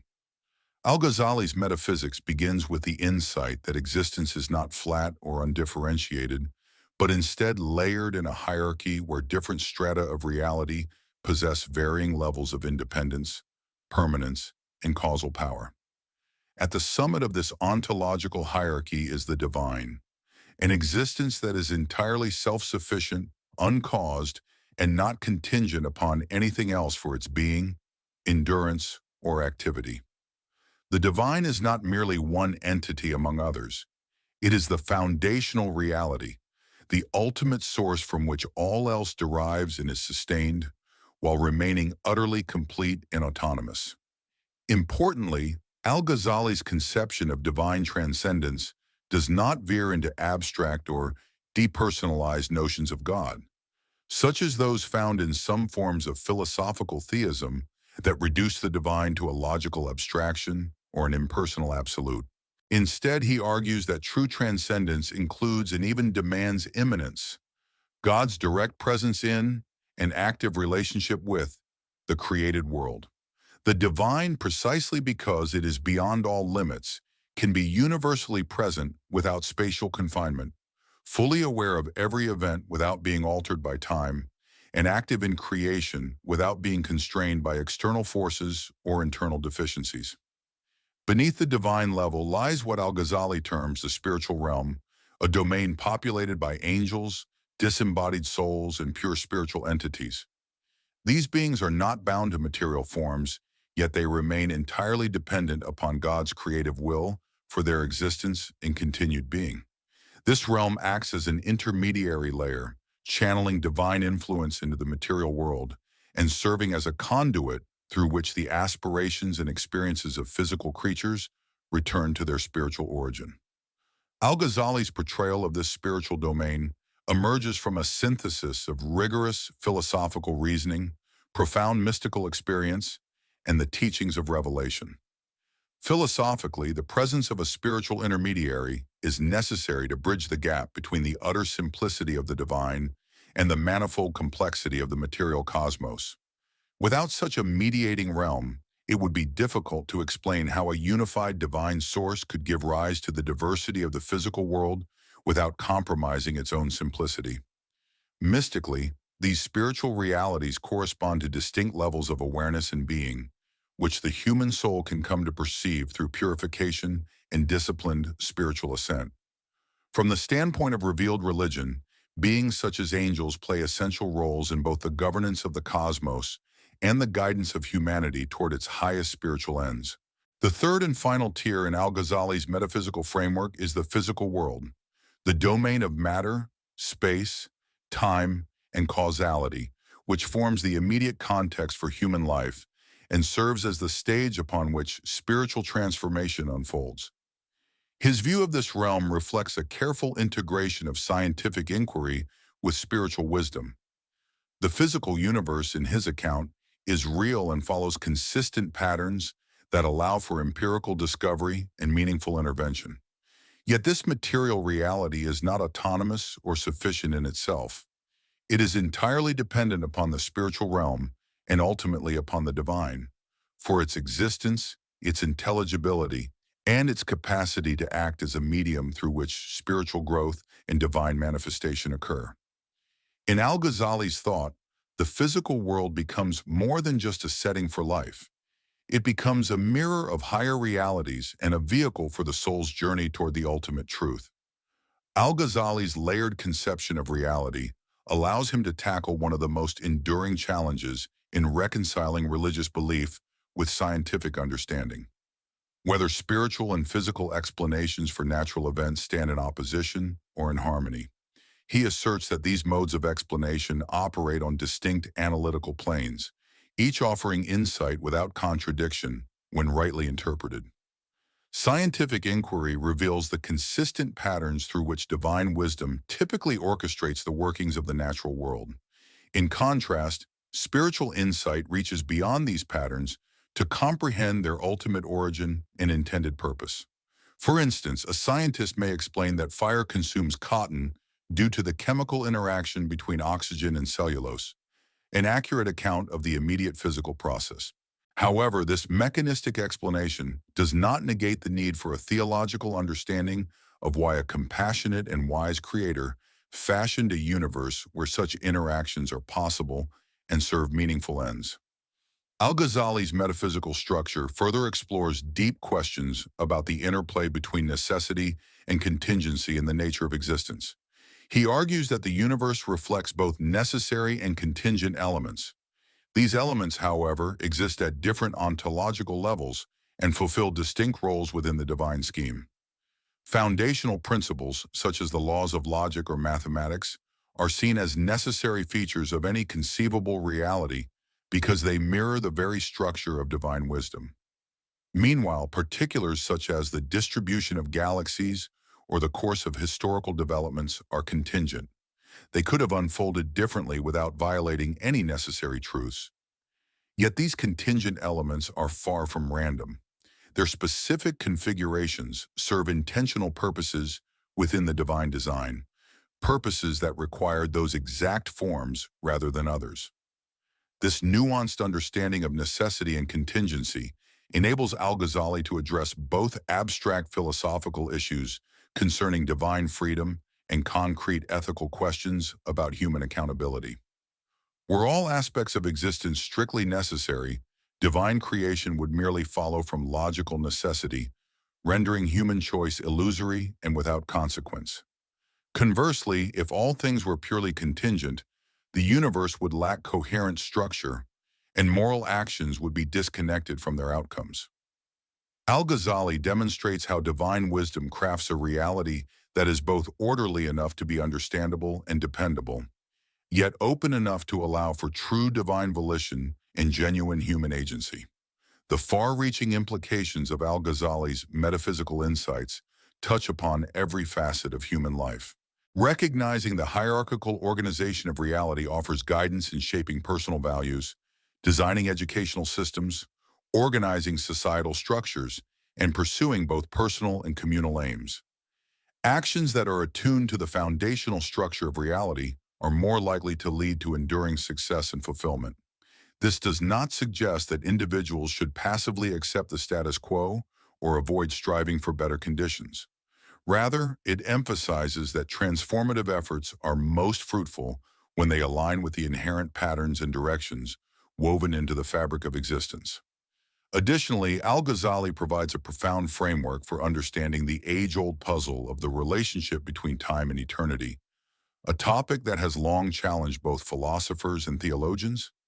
Instead of portraying time and eternity as opposing realms, he illustrates how temporal life serves as a conduit through which eternal truths may be encountered and eternal purposes realized by creatures whose awareness unfolds in time. Although humans live within the flow of time, they possess the capacity to grasp timeless truths, cultivate enduring relationships, and engage in pursuits that bear eternal significance. This integration of the temporal and the eternal offers a vision of life that meets the human need for immediate engagement, while also fulfilling the deeper yearning for ultimate meaning. Part 13. The Art of Spiritual Direction. Al-Ghazali possessed a deep and structured insight into the nature of spiritual growth, which enabled him to articulate the most refined and comprehensive framework for spiritual mentorship and education in the history of Islamic thought. Drawing from his dual role as both a seeker and a spiritual teacher, as well as his keen attention to varying spiritual dispositions, he formulated an intricate and practical model for spiritual direction. Through closely observing the traits of different spiritual personalities and analyzing the techniques employed by effective mentors, Al-Ghazali crafted a holistic system aimed at addressing the real-world difficulties encountered by those guiding others towards spiritual awakening and inner realization. At the heart of his approach lies a firm belief that spiritual growth, like physical and intellectual development, follows observable laws and patterns that can be understood and applied by trained practitioners. However, he also emphasized that spiritual evolution is fundamentally distinct from other forms of human advancement. Unlike bodily development, governed largely by biological processes or intellectual progress, which can be nurtured through structured learning, spiritual transformation involves a complex interplay between personal effort and divine grace. This interplay cannot be fully predicted or managed by human means alone, giving rise to what Al-Ghazali described as the paradox inherent in spiritual instruction. For guidance to be effective, a spiritual director must possess both a detailed grasp of natural psychological dynamics and a profound humility rooted in dependence on divine intervention. They must understand the impact of various practices on different personality types, recognize how spiritual maladies arise and can be healed, and discern genuine spiritual progress from deceptive imitations. Yet even the most extensive knowledge remains inert unless exercised within an authentic, spiritually grounded relationship between mentor and student. This relationship becomes a vital conduit through which divine assistance and enlightenment can flow. Al-Ghazali's view of what qualifies someone to be a trustworthy spiritual guide showcases his unique blend of scholarly depth and practical wisdom. A genuine guide must be well-versed in religious jurisprudence, theology, and spiritual psychology, acquired through rigorous study under qualified teachers. Still, theoretical expertise alone does not suffice. A spiritual guide must have first-hand experience of the inner states and stages they aim to cultivate in others. Without having personally navigated the challenges and perils of the spiritual journey, no amount of academic learning can qualify someone to safely lead others along that same path. Equally essential is the guide's ethical integrity and inner maturity.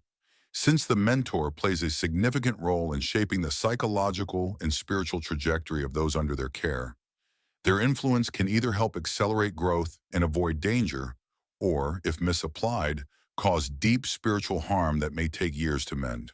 For this reason, a true spiritual director must have undergone substantial purification of the soul and attained a level of realization that ensures they act not from personal bias or self-interest, but as a trustworthy instrument of divine guidance. Al-Ghazali's practical guidance for spiritual mentorship reveals not only his depth of psychological understanding, but also his appreciation for the uniqueness of each individual's spiritual path. He categorizes several fundamental spiritual temperaments, each requiring a distinct mode of instruction and support. For instance, some individuals are naturally drawn to rational thought and therefore benefit most from an intellectual approach that forms the basis of their spiritual practice. Others are more emotionally attuned and find their deepest growth through heartfelt devotional exercises. Still others possess pragmatic temperaments and flourish through practices that blend inward reflection with outward acts of service. However, Al-Ghazali cautions against the simplistic belief that a person remains fixed in one temperament for the entirety of their spiritual journey. He insists that human beings often evolve across different modes and that true spiritual guidance must remain adaptable, sensitive to the dynamic nature of individual growth. Most people possess a blend of temperamental traits, which means that achieving spiritual maturity often requires a well-balanced and nuanced approach. Even individuals with strong natural tendencies in one area must work to develop qualities that do not come to them easily. For instance, those who are intellectually inclined must eventually learn to activate the heart and will alongside the mind. Emotionally driven individuals need to acquire discernment and practical wisdom. Those who are action-oriented must also cultivate introspective depth and a grasp of abstract concepts. This understanding forms the basis for Al-Ghazali's emphasis on what he terms graduated instruction, a methodical framework that adapts spiritual guidance to the varying stages of personal development. Beginners benefit from clear, straightforward directions concerning foundational practices and essential principles, coupled with encouragement to help them persist through the inevitable struggles and dry spells that mark the early phases of spiritual growth. As students progress, they require more nuanced instruction. At the intermediate level, they must learn to identify and overcome more subtle spiritual maladies, deepen their inner practice, and harmonize spiritual insights with their daily responsibilities. Those further along the path need support in navigating the most refined spiritual experiences and in guarding against the subtle dangers of spiritual pride, which can arise from legitimate progress.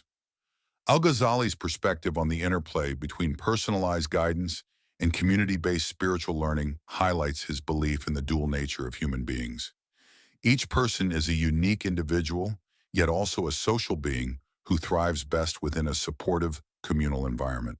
While every seeker needs guidance tailored to their specific life circumstances, personality, and spiritual struggles, an exclusively individual approach can foster illusions, egotism, or erratic spiritual paths.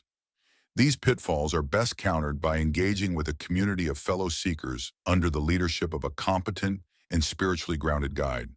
The optimal spiritual education, therefore, blends individual mentorship with active participation in a community.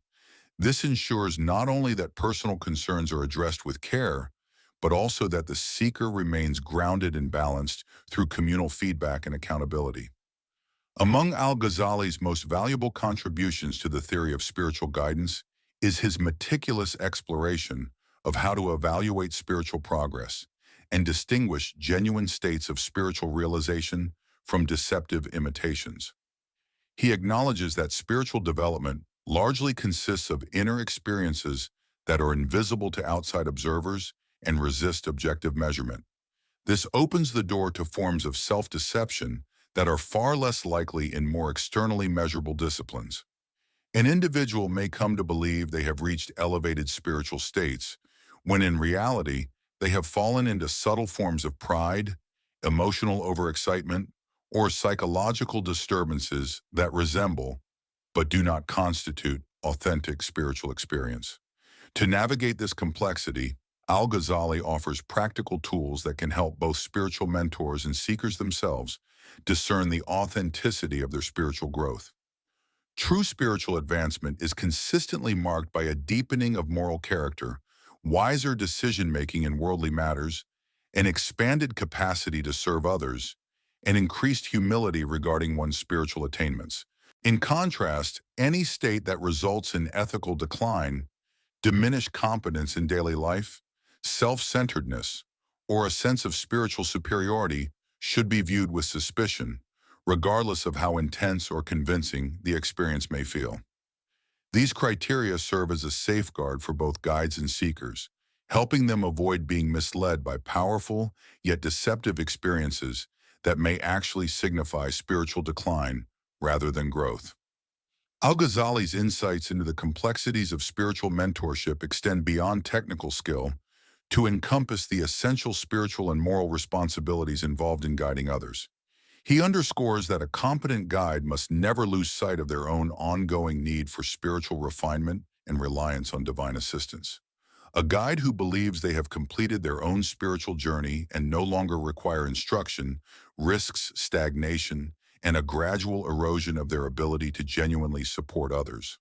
For this reason, a true spiritual guide continues to engage in disciplined practice, seeks counsel from other qualified mentors, and remains deeply aware that any capacity they possess to guide others is ultimately rooted not in personal merit, but in the grace and assistance of the divine.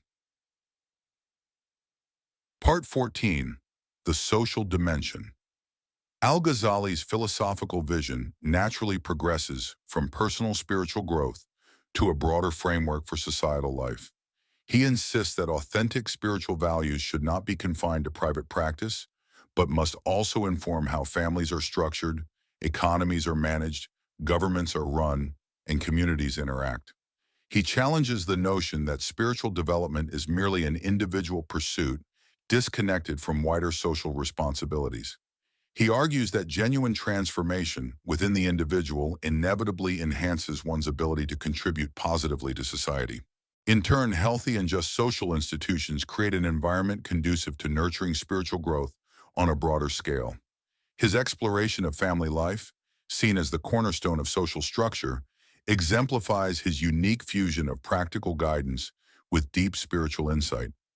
Al-Ghazali highlights the potential of marriage and family life to serve as meaningful pathways for spiritual advancement, provided they are approached with awareness and sincerity.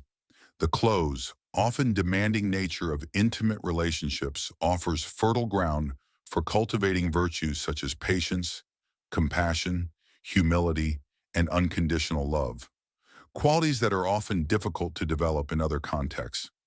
Likewise, the process of raising children presents parents with the opportunity to embody divine attributes such as mercy, wisdom, and long-term care for others. These parental responsibilities can deepen a person's understanding of the divine and enhance their ability to reflect spiritual qualities in everyday life. However, Al-Ghazali also warns that family life can hinder spiritual progress if it is pursued for selfish reasons or governed by societal norms rather than spiritual values. Marriages formed primarily for physical attraction, social prestige, or financial benefit may offer fleeting pleasures, but ultimately fail to bring the enduring fulfillment found in spiritually grounded relationships. Similarly, parenting that focuses solely on material success or social status, without attention to the child's inner development, may raise externally successful individuals, but leave them unprepared for the deeper moral and spiritual dimensions of life. His concept of conscious relationship captures this ideal, approaching both romantic and parental relationships as opportunities for shared spiritual growth, rather than as mere sources of comfort or social duty. This requires both partners to be committed to their personal spiritual journey while actively supporting each other's growth, even when doing so goes against social conventions or involves temporary hardship. It also means that parents must view themselves not just as providers of material goods and social training, but as spiritual mentors guiding their children toward a deeper understanding of life. When extended to the realm of economics, these spiritual principles form what Al-Ghazali describes as spiritual economics, a vision of economic life oriented toward human flourishing and divine purpose, rather than the mere pursuit of wealth or gratification of consumer desires. He outlines how business and financial activity can be transformed into acts of worship and service when driven by ethical intention, aligned with moral standards, and structured to uplift rather than exploit. Wealth creation becomes spiritually meaningful when it respects the dignity of all participants and contributes to reducing social disparities and spiritual degradation. Al-Ghazali's reflections on wealth and poverty emphasize the spiritual risks posed by both extremes if not approached with proper understanding. Great wealth can lead to moral decay through arrogance, attachment to materialism, and disconnection from the realities of those in need. Conversely, severe poverty may result in despair, bitterness, and a relentless focus on survival that leaves little room for spiritual pursuits. He proposes a middle ground called conscious sufficiency, the condition of having enough material resources to meet one's real needs and fulfill social responsibilities, without allowing wealth to become a source of distraction or moral failure. This ideal carries significant consequences for how individuals make economic decisions and how societies shape economic policy.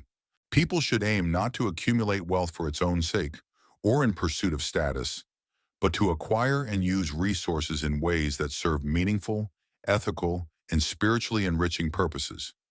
Societies should structure their economic systems in a way that ensures broad access to what might be called conscious sufficiency, where all individuals can meet their essential needs, rather than perpetuating extreme inequalities. These disparities often result in some people being deprived of basic necessities, while others amass levels of wealth that far exceed any meaningful or constructive use. Al-Ghazali's perspective on political leadership is rooted in his belief that genuine spiritual values form the most dependable basis for a just and well-ordered society. Political power, according to Al-Ghazali, should rest in the hands of those who demonstrate not only technical and administrative competence, but also a level of spiritual maturity that allows them to resist the moral corruption that often accompanies authority. Such leaders must be deeply committed to the collective well-being, rising above self-interest or the pursuit of factional advantage.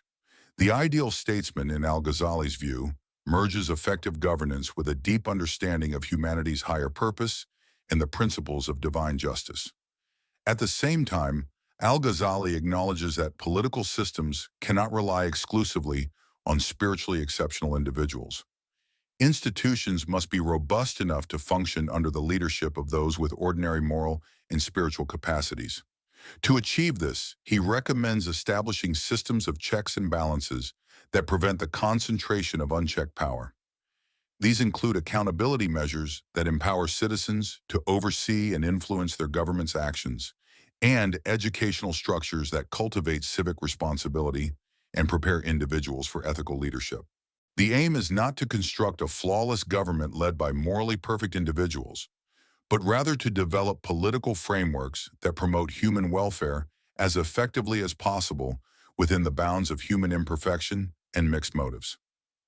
Al-Ghazali's model of social reform is grounded in what he terms organic transformation, the steady enhancement of society through the gradual, cumulative impact of personal spiritual growth, rather than through abrupt institutional overhauls divorced from individual moral development. He contends that societal dysfunctions have their roots in personal spiritual maladies. Vices such as greed, arrogance, hatred, and ignorance within individuals are the seeds from which exploitative economies, corrupt politics, and broken social bonds grow. Hence, enduring progress requires a widespread transformation of individual character, addressing these inner flaws directly rather than merely modifying external institutions while leaving the deeper issues untouched. This view should not be misinterpreted as a call for political passivity or resignation to injustice. Al-Ghazali does not endorse the idea that oppressive conditions are divinely sanctioned and immutable. Instead, he advocates for a dual process. Personal spiritual refinement must go hand in hand with efforts to improve the societal structures. Individuals are called to cultivate moral integrity while also engaging in meaningful actions that enhance the social fabric. Likewise, institutions must be reformed in ways that actively support individual spiritual advancement. In addressing social diversity and religious pluralism, Al-Ghazali affirms that authentic spiritual truth possesses both universality and depth. It can offer a shared foundation for cooperation among people of various cultural and religious backgrounds, while also being sufficiently nuanced to embrace different spiritual paths tailored to the unique needs and capacities of diverse individuals and communities. He supports social frameworks that safeguard the rights of different groups to pursue their own forms of spiritual growth, while upholding universal principles of justice, ethical conduct, and mutual respect. Such arrangements enable diverse populations to live together harmoniously and constructively. The objective is not to impose uniformity that erases valuable distinctions, nor to foster fragmentation that hinders collective progress. Rather, Al-Ghazali envisions a dynamic unity, one that respects both genuine differences and the profound commonalities inherent in the spiritual nature and aspirations of all human beings. Part 15. The Timeless Wisdom. The culmination of Al-Ghazali's philosophical exploration is not encapsulated in a single belief or theory, but rather in his compelling demonstration that life's most profound questions, those concerning knowledge, existence, ethics, and purpose, can only be fully addressed through a unified approach. This method gives rightful place to both rigorous, rational inquiry and the profound insights of genuine spiritual experience. Al-Ghazali's enduring legacy lies in his ability to harmonize these seemingly distinct paths to truth. Rather than allowing them to compete for dominance, he reveals how they can function in concert, enhancing one another. His synthesis surpasses the confines of purely rational thought without dismissing the legitimate progress achieved through intellectual reasoning. He illustrates how logical and analytical thinking serves as essential groundwork for spiritual realization, honing the mind's capacity for observation, discernment, and methodical exploration. However, he also makes it clear that intellect alone cannot access the deepest layers of ultimate reality, nor can it deliver the kind of transformative insight that fulfills the innermost longings of the human soul. By merging rationality with spirituality, Al-Ghazali opens new avenues of understanding that neither path could reach on its own. This union calls for what he describes as intellectual humility, an awareness that even the most refined human reasoning operates within bounds that prevent it from grasping absolute and final truths about existence. Such humility does not mean abandoning reason or accepting contradictions. Instead, it involves remaining open to modes of knowing that go beyond conceptual analysis, yet remain coherent with sound reasoning. The truly humble thinker employs reason to its fullest extent, while acknowledging that ultimate truth lies beyond the finite capacities of the human intellect. Likewise, Al-Ghazali's teaching rises above the limitations of purely personal spirituality, without downplaying the vital importance of individual spiritual growth. He shows that authentic spiritual awakening naturally leads to deeper empathy, increased moral clarity, and a stronger dedication to justice and collective well-being. A person whose awareness is expanded through sincere spiritual practice becomes more capable of contributing positively to their family, community, and broader society. This enriched moral and emotional sensitivity enhances, rather than reduces, one's ability to serve others. At the same time, meaningful engagement with social obligations becomes a path for spiritual deepening, complementing and enriching solitary contemplative practice. Al-Ghazali's vision of the relationship between the temporal world and eternal reality offers profound tools for addressing one of humanity's most enduring sources of fear and doubt: the question of whether individual human life holds lasting value or if it is simply a fleeting moment in an uncaring cosmos. He affirms that, even with its temporal and finite limitations, human consciousness can take part in eternal truth through the pursuit of knowledge, the capacity for love, and acts of service that connect personal existence to transcendent reality. This connection does not erase the real difficulties and sorrows of mortal life, but it imparts a sense of purpose and significance that allows human beings to endure suffering and sustain hope, even when faced with formidable adversity. The practical reach of Al-Ghazali's insights extends into all dimensions of life.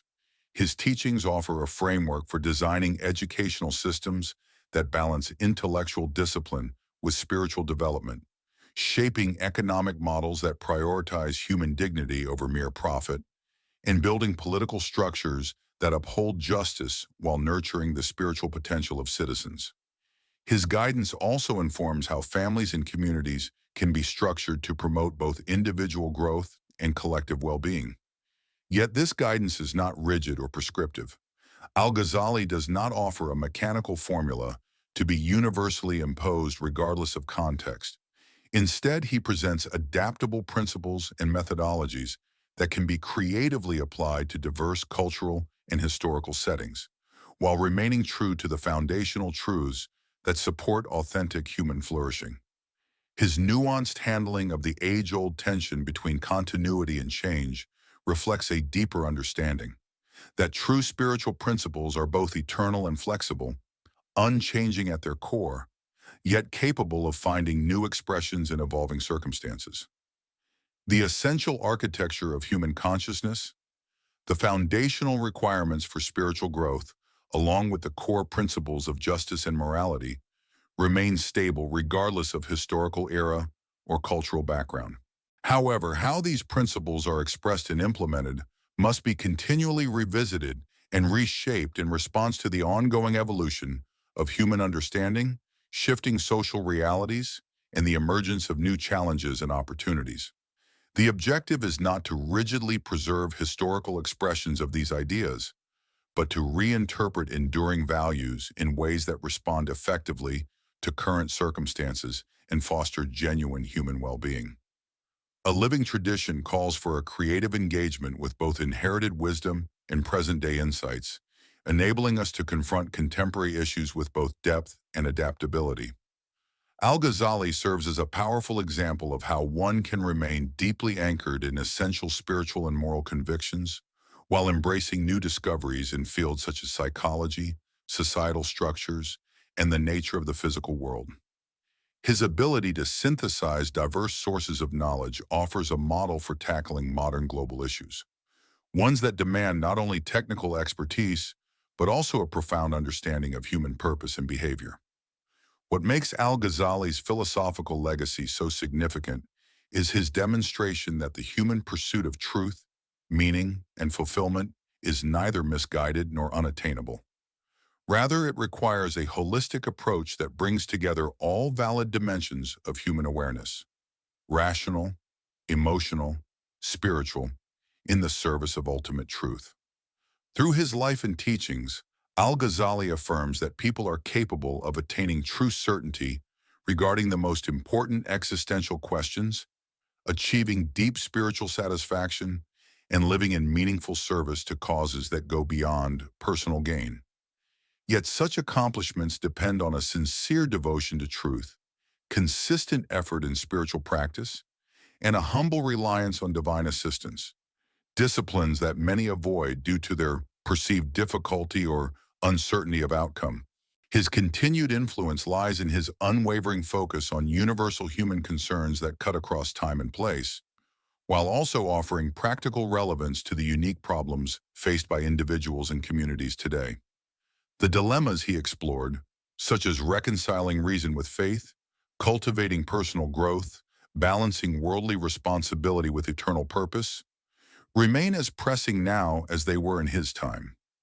Al-Ghazali's answers to these enduring questions continue to resonate, not because they cater to the fleeting norms of any particular era, but because they arise from a deep and accurate grasp of human nature and the structure of reality itself.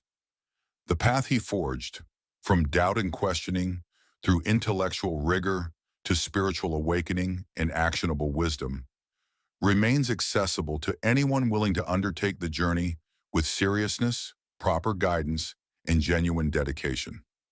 His life reveals that although the journey toward integrated wisdom is challenging and often requires personal sacrifice, it leads to a depth of knowledge, peace, and effectiveness that make the effort wholly worthwhile.